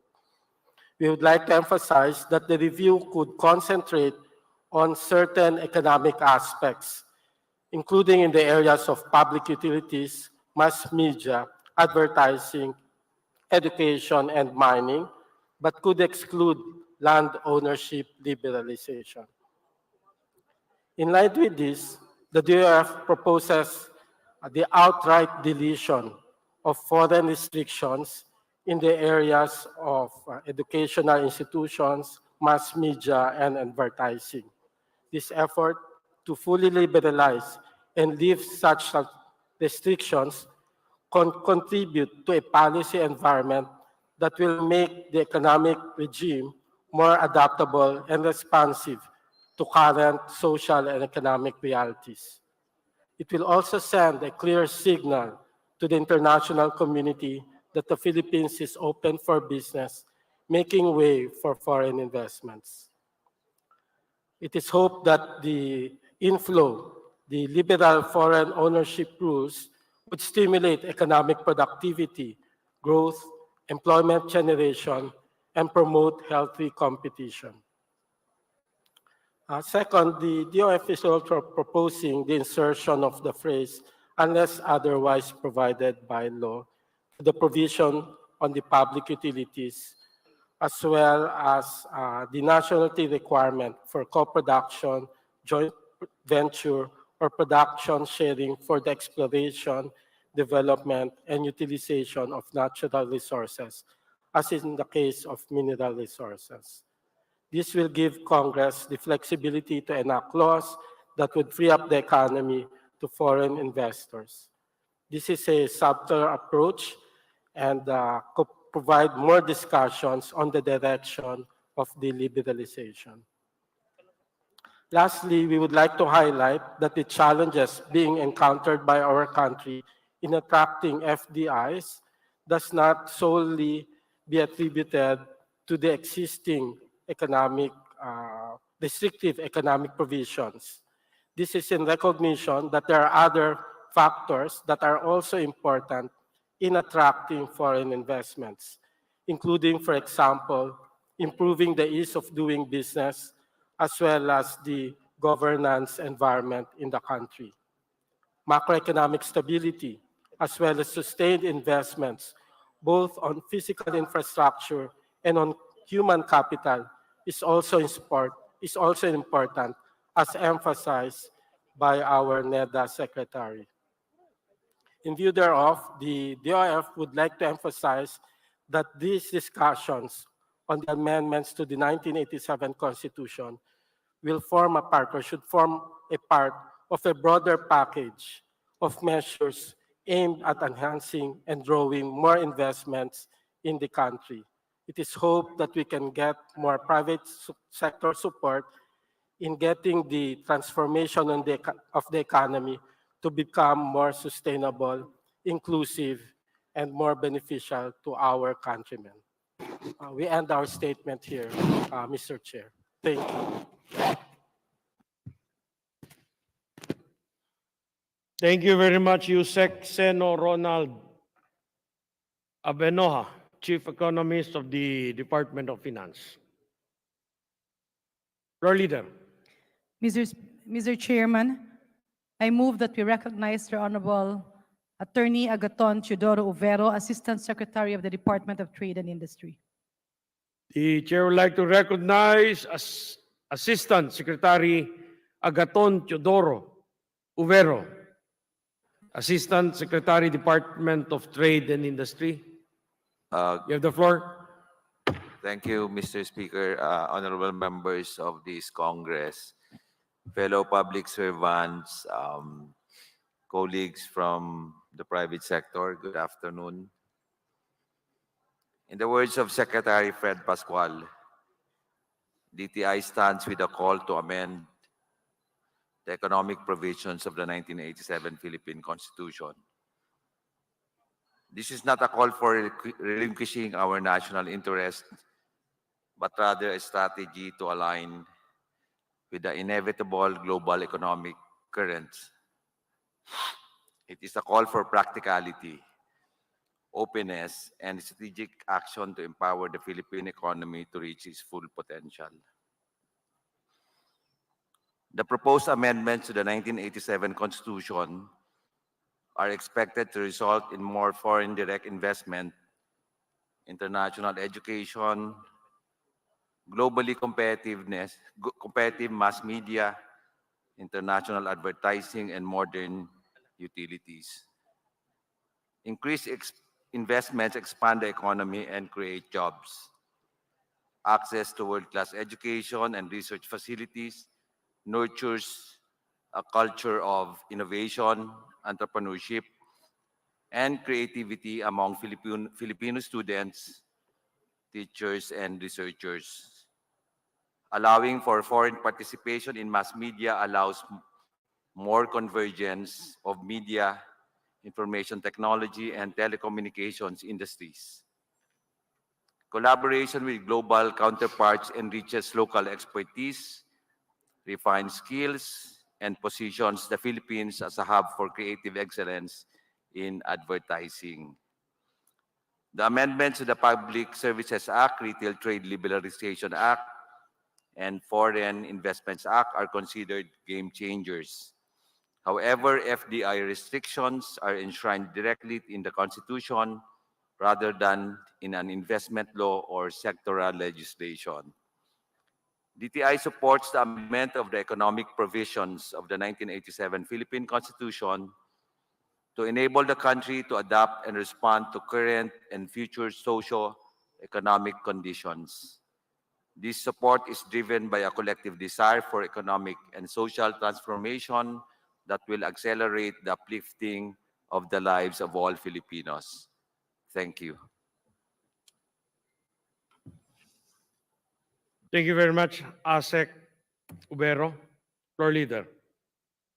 Mr. Chairman, I move that we recognize the Honorable Romeo Bernardo, Monetary Board Member of the Bangko Central ng Pilipinas. The chair would like to recognize Mr. Romeo Bernardo, Monetary Board Member, Bangko Central ng Pilipinas. You have the floor. Good afternoon, Honorable Speaker, Honorable Deputy Speakers, Honorable Members of the House of Representatives. The Bangko Central ng Pilipinas maintains its view on the proposed economic amendments to the 1987 Philippine Constitution as stated in its position papers dated 12 September 2014, 6 December 2016, and 29 November 2019, submitted to the House of Representatives during the 16th, 17th, and 18th Congress, respectively. In particular, from an economic perspective, we continue to support the easing of equity restrictions on foreign participation in the economy. The BSP has supported the government's pursuit of structural reforms over the past decades, particularly those aimed at strengthening the country's growth prospects. These reforms help stimulate the economy, generate more jobs, facilitate the efficiency of public services, and improve competition via fostering a level playing field for investors. We will continue to support such measures. Based on BSP's responsibility and objectives, BSP supports efforts that will promote inclusive economic growth of the country, including, among others, easing restrictive economic provisions in the 1987 Constitution. BSP believes that reducing, if not removing, restrictive provisions will facilitate increase in foreign capital investment and hasten the growth of the economy, which in turn can expedite the ability of the nation to realize inclusive economic growth. The frequently perceived wisdom underlying the proposed to amend or revise the Constitution is that it gives the nation the opportunity to be responsive to the changing times, enables it to steer towards the direction it envisions. Excuse me. The scope and extent of international trade and commerce have dramatically increased of the last 4 decades, and so have the scale and sophistication of the global and domestic economy and financial system. In this regard, we believe that there may be room to consider the amendments to the economic provisions of the Constitution in order to make the Philippines more competitive and allow our laws to keep pace with recent and future developments. These proposed amendments to the economic provisions of the Philippine Constitution are in line with the government's efforts and measures to address major challenges in attracting foreign investment that in turn help achieve growth and financial resilience. To fully realize the economic benefits of such amendments, it would be instructive to advance policies that would enable domestic industries to develop and enhance their productivity. In closing, we reiterate that the BSP remains ready to work with Congress in pushing key reforms to facilitate an enabling investment environment towards furthering the country's economic growth and development. Salamat po. Thank you very much, Mr. Bernardo. Floor leader. Mr. Chairman, I move that you recognize Mr. Calixto Toti Chichamco, President of the Foundation for Economic Freedom. The chair would like to recognize Mr. Calixto Toti Chichamco, President, Foundation for Economic Freedom. You have the floor. Honorable speakers and deputy speakers, honorable congressmen, we, the Foundation for Economic Freedom, have been continuously advocating for the removal of the restrictive economic provisions, particularly the foreign equity caps and the Filipino First provisions, enshrined in the 1987 Constitution that have hampered the economic growth and development of the country. We believe that lifting these restrictive provisions, while not a magic pill to solve our economic challenges, can nevertheless generate net benefits for the economy for the following reasons. First, removing the restrictive economic provisions in our Constitution is necessary to address the uncertainty and unpredictability of our laws. While there is foreign capital coming into the country, especially because of liberalization reforms like the amendments to the Public Service Act, the Trade Liberalization Act, and the amendments to the implementing rules and regulations of the Renewable Energy Act, these legislative changes are still subject to challenges that may render them ineffective. For example, there are currently 2 Supreme Court challenges to the amendments to the Public Service Act to date. Pending the resolution of these challenges, the legal framework on investments in this sector remains unpredictable.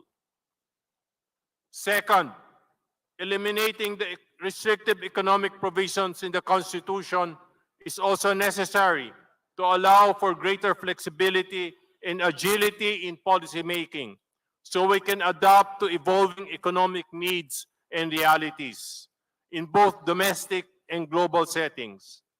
It must be noted that the Philippines is alone in having economic restrictions in its constitution. Other countries have their restrictions through policy and legislation, providing them the flexibility to adapt quickly to maximize opportunities. To be able to compete, we must be flexible enough to quickly adjust to relevant economic conditions through policy and legislation as the need arises, not through the difficult to change restrictions provided in the Constitution. Third, we must clearly signal to foreign investors that we're open to investments to attract more quality foreign investments. Removing the economic restrictions from our Constitution will send this signal loud and clear. Fourthly, the removal of the restrictive economic provisions will facilitate real competition to the entry of more players. In fact, even just the threat of competition will force existing players to behave and to compete knowing that there is a possibility of new market players entering the country. It should be noted that Philippine markets remain the most concentrated among its neighbors. Such a high market concentration shows that the restrictions have only benefited the oligarchy. For example, the entry of Starlink and other players motivated local telco companies to improve their infrastructure and services offered to consumers. Local telco companies increased their capital spending and offered satellite-based services essential to those in remote areas. By lifting these restrictions, competition will be fostered, leading to better opportunities and services for all Filipinos. Finally, I would like to advance a political argument. This is my personal opinion, not as president of the Foundation for Economic Freedom. When President Bongbong Marcos was elected with the largest ever mandate in 2022, it indicated that the people wanted systemic change and that the 1987 Constitution had failed to live up to the expectations of the people. And Marcos back to power is the very antithesis of the people power revolution. The people were sending a message. Don't get me wrong. The 1987 Constitution restored democracy, and we should be grateful for that. However, its Filipino first and Filipino only ideology has failed as an economic model and has failed to uplift the lives of the people. Just as the election of Milei in Argentina showed that the Argentinian people wanted a dramatically different direction from Peronismo, the election of President Bongbong Marcos shows that the people want a different direction from the Filipino first and Filipino only ideology in the 1987 Constitution. You, as politicians, must listen to the political message that the people are giving. The people want to move in a dramatically different direction.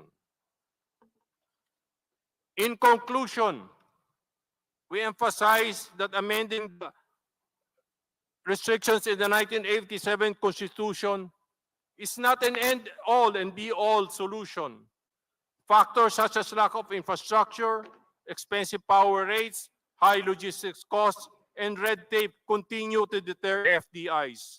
Nonetheless, amending the restrictive provisions is a necessary first step to create a more conducive investment environment. Amending the Constitution to show the Philippines' commitment to investments need not be mutually exclusive with enacting policies and reforms that aim to improve the rule of law, address corruption, enhance the ease of doing business. The two can be addressed at the same time to attract much-needed investments, to generate the capital to build infrastructure, and to acquire the necessary technology to ensure that Filipinos get improved basic services. Removing the restrictions in the Constitution is the first among many necessary steps to place the Philippines at par with the legal framework of our more competitive ASEAN neighbors. For these reasons, we strongly advocate for amending the restrictive economic provisions in our Constitution. Maraming salamat po.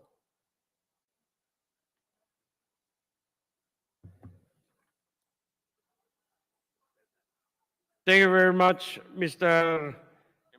Toti Chikiamko. Floor leader. Mr. Chairman, I move that we recognize Mr. Sunny Africa, the Executive Director of Ibon Foundation. The chair would like to recognize Mr. Sunny Africa, Executive Director of Ibon Foundation. You have the floor. Good afternoon, Mr. Hello. Good afternoon, Mr. Chair. I beg the chair's indulgence. We are a bit on the defensive, so we do want to be given that whole 10 minutes to state our case, please. We also shared a PowerPoint presentation, but if oh, there we go. Please proceed. Okay, thank you. Thank you for the invitation. We do feel the need for change right now. That is a very real demand by many Filipinos. But we want to say that although Ibon can only speak for itself formally right now, we are in touch with the biggest networks of basic sectors organizations in the country, and they do share our position. Ibon Foundation's position is to oppose the proposed amendments to the economic provisions. The economic provisions of 87 Constitution are best retained and not subjected to any revisions or amendments. Economic chacha, we believe, is unnecessary, it distracts from real development, and is counterproductive. We think it is unnecessary because so many things can be done right now to uplift the conditions for Filipino people and to help the economy. The economic chacha and opening up is unnecessary.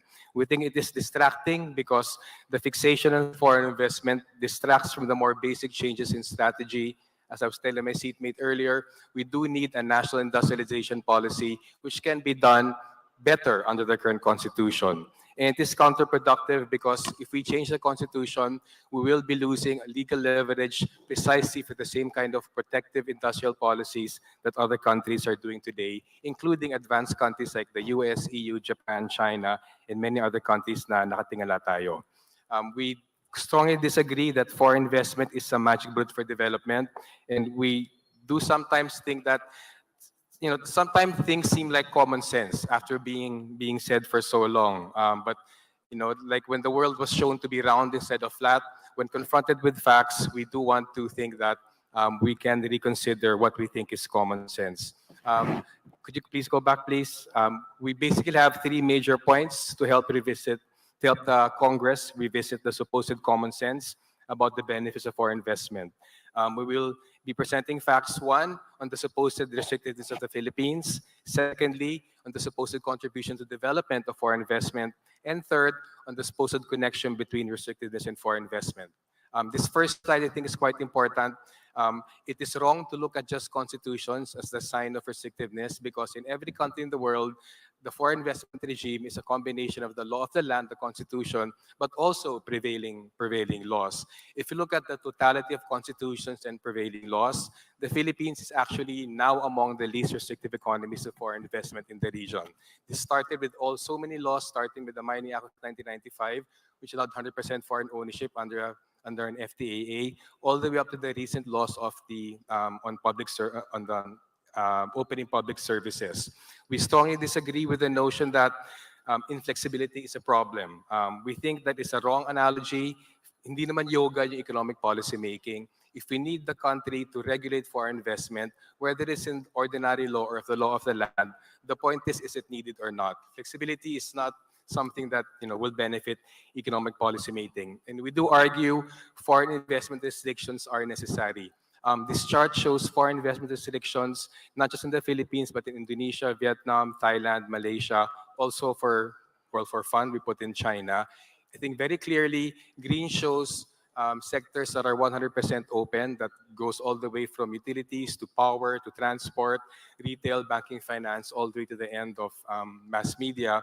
You will notice that the Philippines has the most green boxes, meaning the Philippines now has the most open sectors to foreign investment. Our basic data sources for this are the World Bank,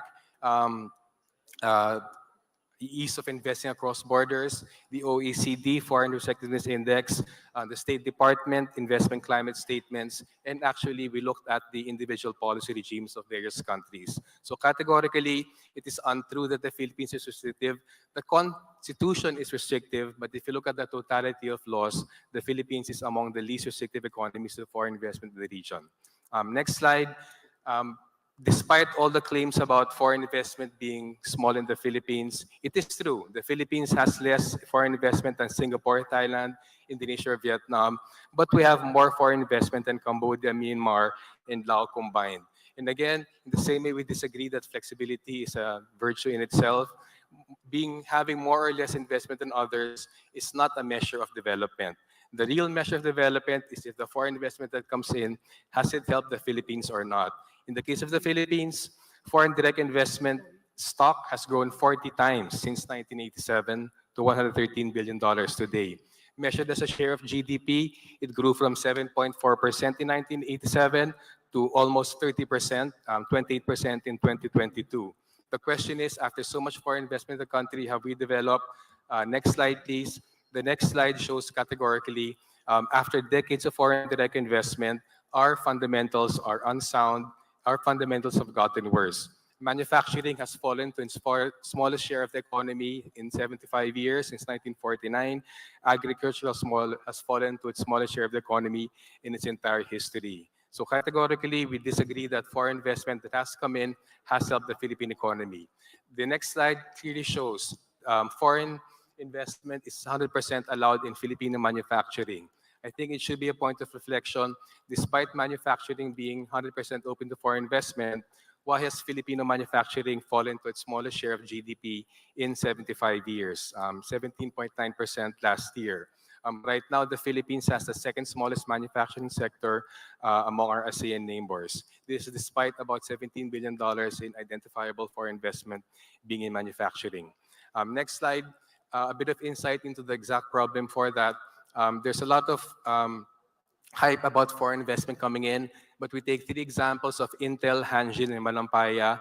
These are three corporations that have cumulatively invested about $7 to $8 billion in the whole time they were here. But I think it should be very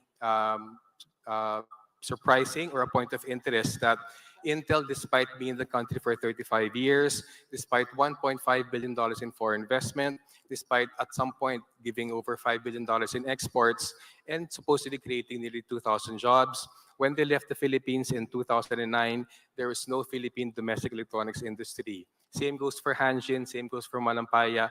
Foreign investment comes in, it makes its profits. That is what foreign investment does. It's not good or bad, it's not evil or an angel or a demon, but foreign investment is here to profit from the Philippines, not to develop the country. Without a proper foreign investment framework, such as by a national industrialization policy, foreign investment will come in without developing the Philippine economy. Next slide. Also, I think very alarming. In the Philippines, by various measures, the majority of manufacturing reported as manufacturing in the Philippines is not even Filipino. We look at various measures by the PSA, by the World Bank, even by the Business World Top 1,000 corporations. Foreign manufacturers take anywhere from 52 to about 71% of reported manufacturing in the Philippines. So most Filipino manufacturing isn't even Filipino. The next slide, there's always a claim that foreign investment creates job creation. Well, we argue that the statistics don't show that. Even if annual foreign investment inflows have been greatly increasing from about $1.5 to $2.5 billion annually in the mid-2000s to about $8 to $12 billion annually in the last 5 years, it is very noticeable that job creation in private establishments has actually fallen from an annual average of 520,000 in the mid-2000s to just about 400,000 today. This is also including, of course, the period of COVID, but the period of the COVID pandemic also saw record foreign investment in the country. Next slide. I will do this in the next 1 minute. I think this is an important point because if you look at the amount of foreign investment in the Philippines right now, the Philippine foreign investment stock is 28% of GDP. This is more foreign investment than South Korea, Taiwan, and China had in the 1970s and 80s during their period of economic takeoff. And actually, it is more foreign investment than in South Korea, Taiwan, and China today. So that argument that foreign investment is critical for development, that has not been the case in the Philippines. South Korea, Taiwan, and China did not primarily rely on foreign investment for their economic takeoff. They're not relying on it now. On the other hand, the Philippines has relatively more foreign investment, but it's clearly much more backward. If you can jump to the next 2 slides. One more slide. Just one more, please. Sorry, next again. Okay. This may not be very clear, but The OECD Restrictiveness Index is always used as an example of how restricted the Philippines is. What Ibon did was we looked at UNCTAD data for annual foreign direct investment inflows and for total foreign direct investment stock. If it was true that taking away restrictiveness increases foreign investment, then presumably we would have seen a downward sloping line in terms of the more open, the more foreign investment. But in the biggest database we've seen of 81 countries by the OECD, it turns out that regardless of the level of foreign direct investment restrictions, foreign direct investment inflows on an annual basis in over 60 countries are in the 1 to 4% of GDP range. The point being, it wasn't actually the restrictiveness that affected the amount of foreign investment coming in.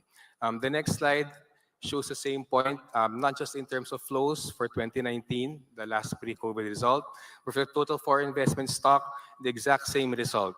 I think it should be very striking that an open country like Slovenia has less foreign investment than very close Libya. Germany actually has less foreign investment as a share of GDP than the Philippines, which is supposedly close. Last point, we looked at the foreign direct investment restrictiveness index in major ASEAN countries, including the Philippines. In the next slide. And again, there is no clear universal correlation.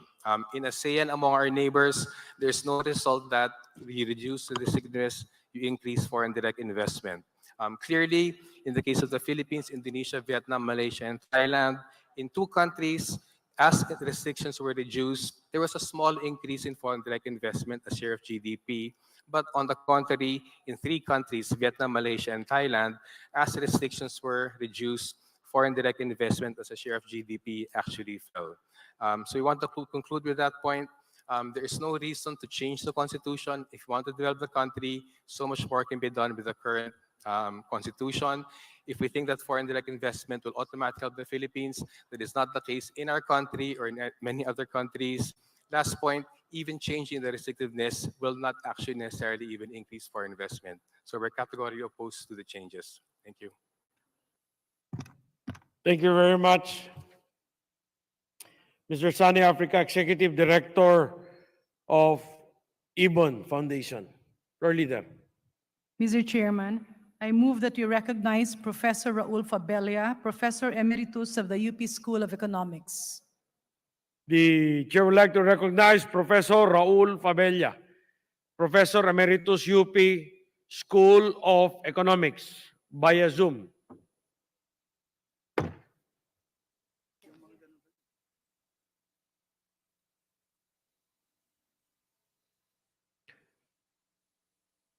Professor Fabella, please proceed. Yes, Professor, please proceed. We can hear you. I would like to start with the leadership of the lower house and the committee of the whole house the invitation to share my humble illuminations in the matter. I support the lifting of Section 11 Article 12 and of the RBH. My take on the development experience of nations is that the development experience is that all progress eventually boils down to investment, just as Secretary Balisacan alluded to, specifically to the shared national income that the nation sets aside for investment. What's called the investment rate. Shared investment spending in GDP. Countries that invest less will, over time, just countries that invest more. That is the sad story.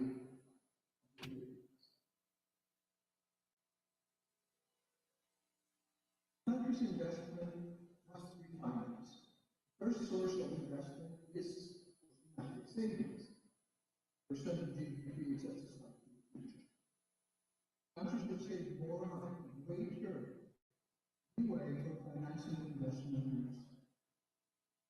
Countries that save less need more outside savings for an investment value just to keep up. investment has to be attracted by rules that reduce uncertainty and protect property rights as much as is possible. The investment rate across the selected countries, especially the ASEAN, has the Philippines lowest in investments as percentage of GDP and as well as savings, 22%. It also has the lowest foreign investment.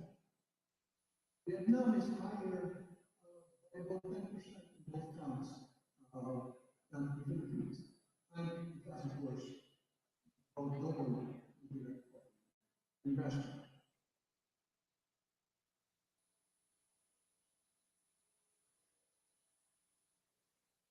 Note that the 2022 year that is mannered in the table that I have in my PowerPoint is itself typical of the Philippine experience in the last 40 years. The standard investment rate in the ASEAN is 25 to 35% in either account. We have privileged consumption over saving and investment as a nation. Government has been cheerleading the national consumption village. Our government capital outlay is less than 5% of GDP for those 4 years. But even between 6 to 10% of GDP among the ASEAN. We still have to reach the ASEAN standard. We are literally bottom feeders in the I have a slide which shows that we have literally been bottom feeders in the investment space. I'm just going to go forward.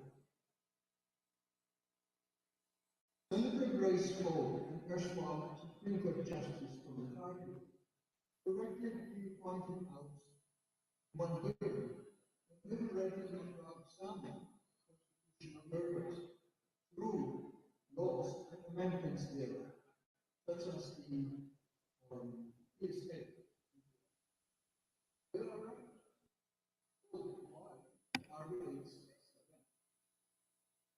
investors, of course, prefer stronger federal commitment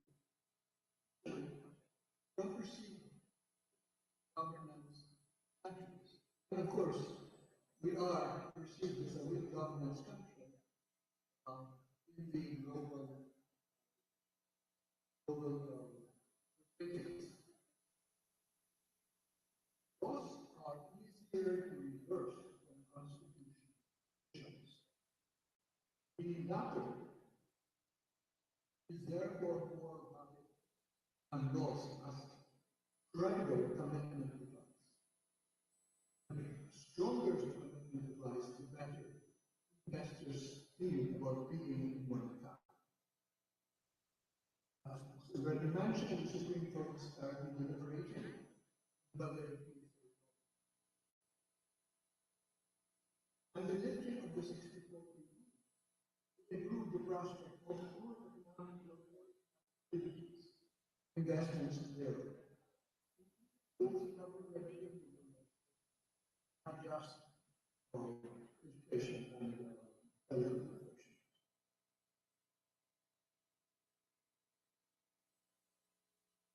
In 2016, Philippine Supreme Court confirming an arbitrary ruling ordered the Philippine government to indemnify the unquote 25 million.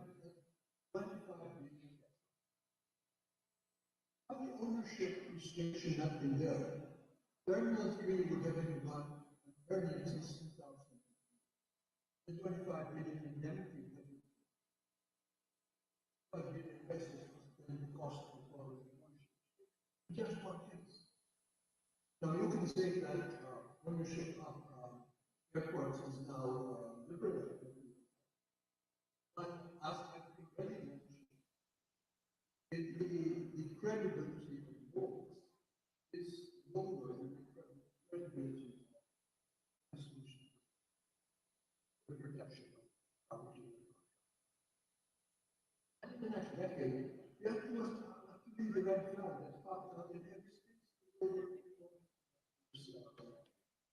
contributors. And what you could say is beware.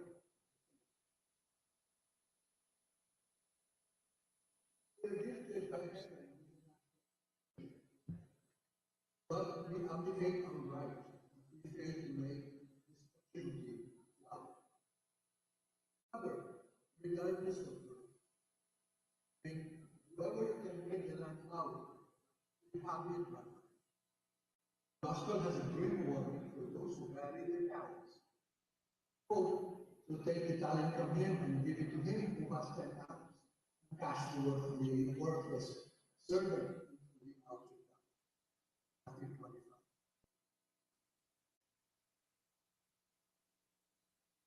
Final word, I support the proposal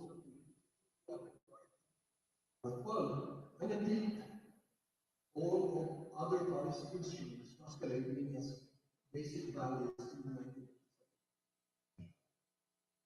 Framers of the 87 Constitution seem to think that future lawmakers, present company won't have enough wisdom to weigh in on these.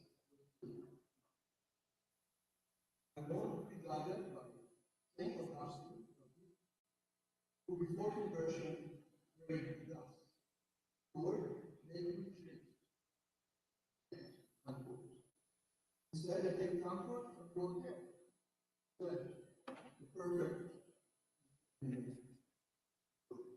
Thank you very much. Thank you, Professor Raul Fabella, Professor Emeritus UP School of Economics. Floor Leader. Mr. Chairman, I move that we recognize Ms. Hazel Parcon Santos, PhD, a researcher and an economist. The Chair would like to recognize Ms. Hazel Parcon Santos. You have the floor. Good afternoon, Mr. Chair and honorable members of the Congress. Before I proceed, I would like to state that the views I will express this afternoon are based on the empirical study that I co-wrote with my colleagues at the Bangko Central ng Pilipinas, but do not represent the official position of the BSP. The title of our research is ASEAN 5 Countries in Competition for FDI. So this study was released to the public last December 2021 as a BSP discussion paper. In this study, we evaluated the possible factors that may help account for the disparities in foreign direct investments received by 5 countries that are members of the Association of Southeast Asian Nations, namely Indonesia, Malaysia, the Philippines, Thailand, and Vietnam, from 15 source countries for the period 2009 to 2019. In our study, we explain that foreign investors look at a wide range of factors in potential host countries, including but not limited to market size, business costs, human capital, macroeconomic stability, economic openness, governance, business regulations, and infrastructure. Given the main interest of the Congress this afternoon, I will briefly discuss the results of our empirical findings on the possible impact of FDI regulatory restrictiveness on a country's FDI position. In our study, we used the FDI Regulatory Restrictiveness Index as a measure of a country's economic openness. We obtained this index from the database of the Organization for Economic Cooperation and Development, or OECD. To briefly explain, this index is a composite measure of 4 items. First is foreign equity restrictions. Second is discriminatory screening or approval mechanisms. Third is restrictions on employment of foreigners as key personnel. And fourth, other operational restrictions pertaining to FDI. Our empirical estimations show that the OECD sub-index on FDI equity restrictions is negative and statistically significant in 6 out of our 10 specifications. Since a higher index value indicates more restrictive regulations, this implies that reducing restrictions on foreign equity has the potential to increase foreign direct investments. However, in some specifications, when we considered factors such as a country's rule of law, infrastructure, and ease of doing business, specifically in trading across borders, the sub-index on FDI equity restrictions becomes statistically insignificant. This implies that these other factors could be more important in attracting more foreign direct investments. We conducted additional estimations using the overall FDI restrictiveness index and its other components, namely the sub-indices and restrictions on the employment of foreigners as key personnel and discriminatory screening or approval mechanisms. Results show that the overall FDI restrictiveness index is statistically insignificant for all investors when macroeconomic stability, governance, ease of doing business, and quality of infrastructure are accounted for. As an additional information, among the factors we examined and based on their respective coefficient estimates, the ease of doing business associated with trading across borders appears to be the most important determinant of FDI, at least for the group of source and host countries included in our study. We likewise find that foreign investors look at the country's quality of human capital, corporate taxes, infrastructure, governance, competitive industrial performance, and technological innovation. Our study is limited by the fact that aggregated FDI is used in these estimations. Thus, our estimates only reflect average effects. Different investors with varied investment motivations and with specific target sectors may have different sensitivities on the factors we considered. Our study suggests that there is no factor that can single-handedly attract foreign direct investments. A country can open its economy to foreign investors, but it must be accompanied by efficient business regulations, good governance, and improvements in infrastructure, among others. Potential host countries need to compete in different dimensions, and a combination of the different factors is required. For policy, this suggests that a holistic approach is needed to successfully attract and retain FDI. Let me end here. Thank you, Mr. Chair. Mr. Chair. Thank you very much, Ms. Hazel Parcon Santos. Floor leader. Mr. Chair, I move that we recognize Mr. Rucher Lacaza, Supervising Legislative Staff Officer 3 of the Congressional Policy and Budget Research Department, House of Representatives. Mr. Rucher Lacaza, Supervising Legislative Staff Officer 3 of CPRB. You recognize your floor. Hello. A pleasant afternoon, the House Speaker, to the Deputy Speakers, and to the House members. Today, I will be presenting a CPBRD study titled Impact of Regulatory Barriers on Inward FDI in the ASEAN 5. So basically, this study was inspired by a BSP paper presented earlier by Ms. Parcon Santos. The analysis here is undertaken by adopting her approach with a few adjustments, specifically an expanded set of FDI source countries, a different treatment of negative FDI inflows, and a period that extends 2020. So this study also examined a subset of the variables used by Parcon Santos. But basically, the main contribution of this paper is to provide empirical evidence on the impact of foreign equity restrictions on FDI inflows, and at the same time to provide a more detailed discussion on FDI restrictions across ASEAN, especially in the Philippines. All right, next slide, please.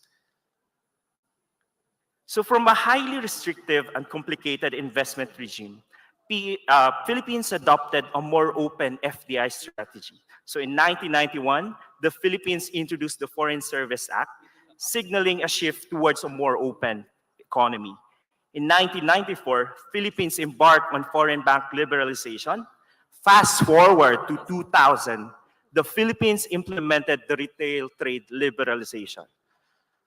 More recently, the Philippines introduced the CREATE Act, including the passage of the more important investment reform bills, such as amendments of the Philippine Service Act, Retail Trade Liberalization Act, and Foreign Investment Act.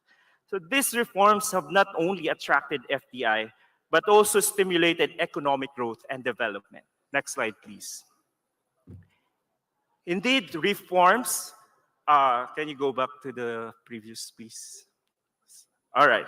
So indeed, the reforms, these reforms that liberalize FDI has improved FDI inflows. If you can see in the chart, cumulative FDI inflows grew from $12 billion US dollars in 1990 to 1999 to 16.3 billion in 2000 to 2009, then surged 58.6 billion in USD in 2010-29.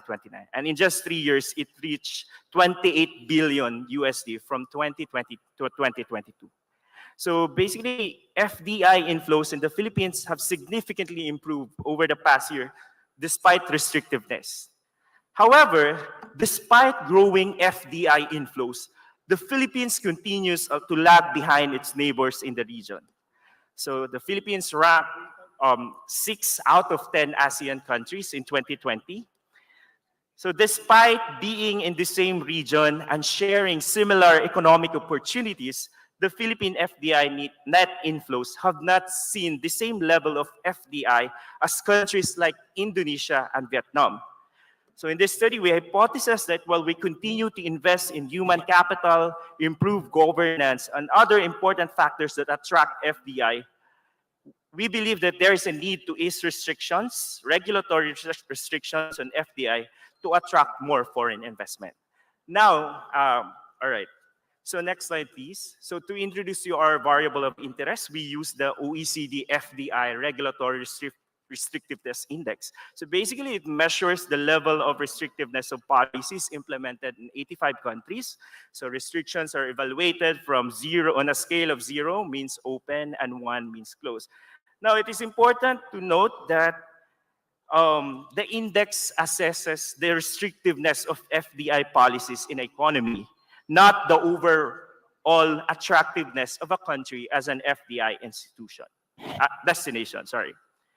All right, so what are the specific categories of regulatory restrictive? So we have the foreign equity limitations, screening and approval, key foreign personnel, and other restriction types. And as you notice, the majority of these restrictions stem from foreign equity, so the blue bar. Next slide, please. So, all right, so comparing ASEAN with the Philippines, over the years, Philippines has consistently ranked poorly relative to its peers on the FDI Regulatory Restrictiveness Index. So the most recent data for 2020 shows that the Philippine index is almost 3 times higher than the score of Vietnam, or almost 2 times higher than the average score of the ASEAN 5, excluding the Philippines. Next slide, please. So as you notice, majority of the restrictions are in the form of equity restrictions, and Philippines being the most restrictive. As you notice, in 2020, foreign equity restriction sub-index stood at 0.30, representing 80% of the Philippines' overall score. So this is 2 times higher than its peers' scores on this single measure. Next slide, please. Okay, next slide. All right, so here we look into the FDI restrictions in the Philippines. And as you see, most of the sectors in 2020 are still high in terms of restriction, and it is mainly due to high equity restrictions. So here, media stands out as the most heavily restricted, followed by business services, transport, telecommunications, and the primary sectors, while manufacturing, financial services, and distribution experience the least restriction. Now, it is important to note that the data, the chart, only captures 2020. So legislative changes that happened beyond that are not captured, captured by the data. All right. Okay, so before we delve into the analysis, so next slide, please. We had a correlation between FDI as a percentage of GDP and the index. And it seems that they are negatively correlated. Of course, visual inspection of correlation alone is not sufficient to determine the real impact of foreign investment restrictions on investment flows. But again, it's a good starting point of analysis. So to accurately assess the impact of foreign equity restrictions on FDI inflows, so just like Parcon Santos, it should be followed by a more rigorous modeling techniques. So next slide, please. All right, so here we adopted a gravity model approach, and here are the results. So in the standard gravity model, so GDP of the host country is actually positive and distance is negative, implying that larger market size of the host economy increases FDI, while greater geographical distance decreases FDI. Now, let's turn our attention to our variable of interest, which is the equity restriction. As you can see, the result is negative and statistically significant when considering market size, distance, macroeconomic stability, corporate tax rates, quality of human capital, and governance. So it is estimated that the introduction of reforms leading to a 10% reduction in level of foreign equity restrictions as measured by the index could potentially increase FDI by around 7.7% on average. So this is consistent with the earlier results that reducing FDI restrictions, especially in the restrictions on foreign entry, can potentially increase investment, foreign investment. All right. Okay, in conclusion, easing regulatory barriers, specifically foreign equity restrictions, has the potential to attract FDI inflows and achieve economic growth. So this finding suggests that the policy makers may consider reviewing and revising foreign equity restrictions to foster a more welcoming and favorable investment climate for investors. Again, while easing restrictions on foreign ownership can attract FDI, it is important to recognize that it is not a standalone solution. It should be seen as just one component of a comprehensive set of reforms aimed at enhancing the country's attractiveness to foreign investors. Policymakers and investors should consider a range of other factors that can either attract or deter foreign investment, just like improvement in human capital, infrastructure, improvement in governance, and so on. So these factors should work hand in hand to maximize the potential for FDI inflows in the regions, especially in the Philippines. That's all. Thank you. Okay. Mr. Chairman. Floor leader. Mr. Chairman, I move that we suspend consideration of the resolution of both houses number 7. Is there any objection?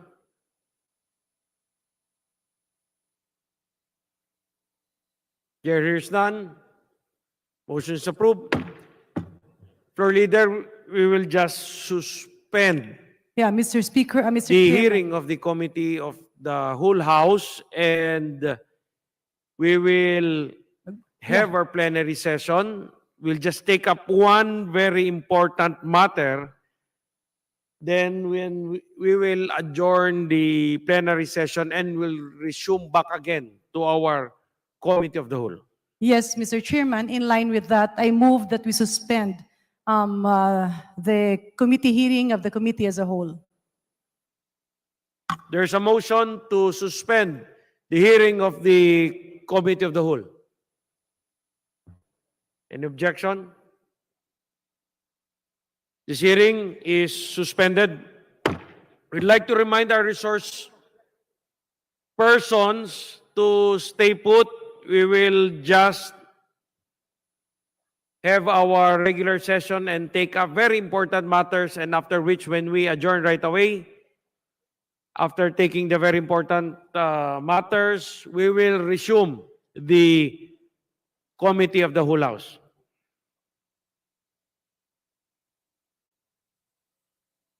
The meeting of the committee of the whole house is now suspended.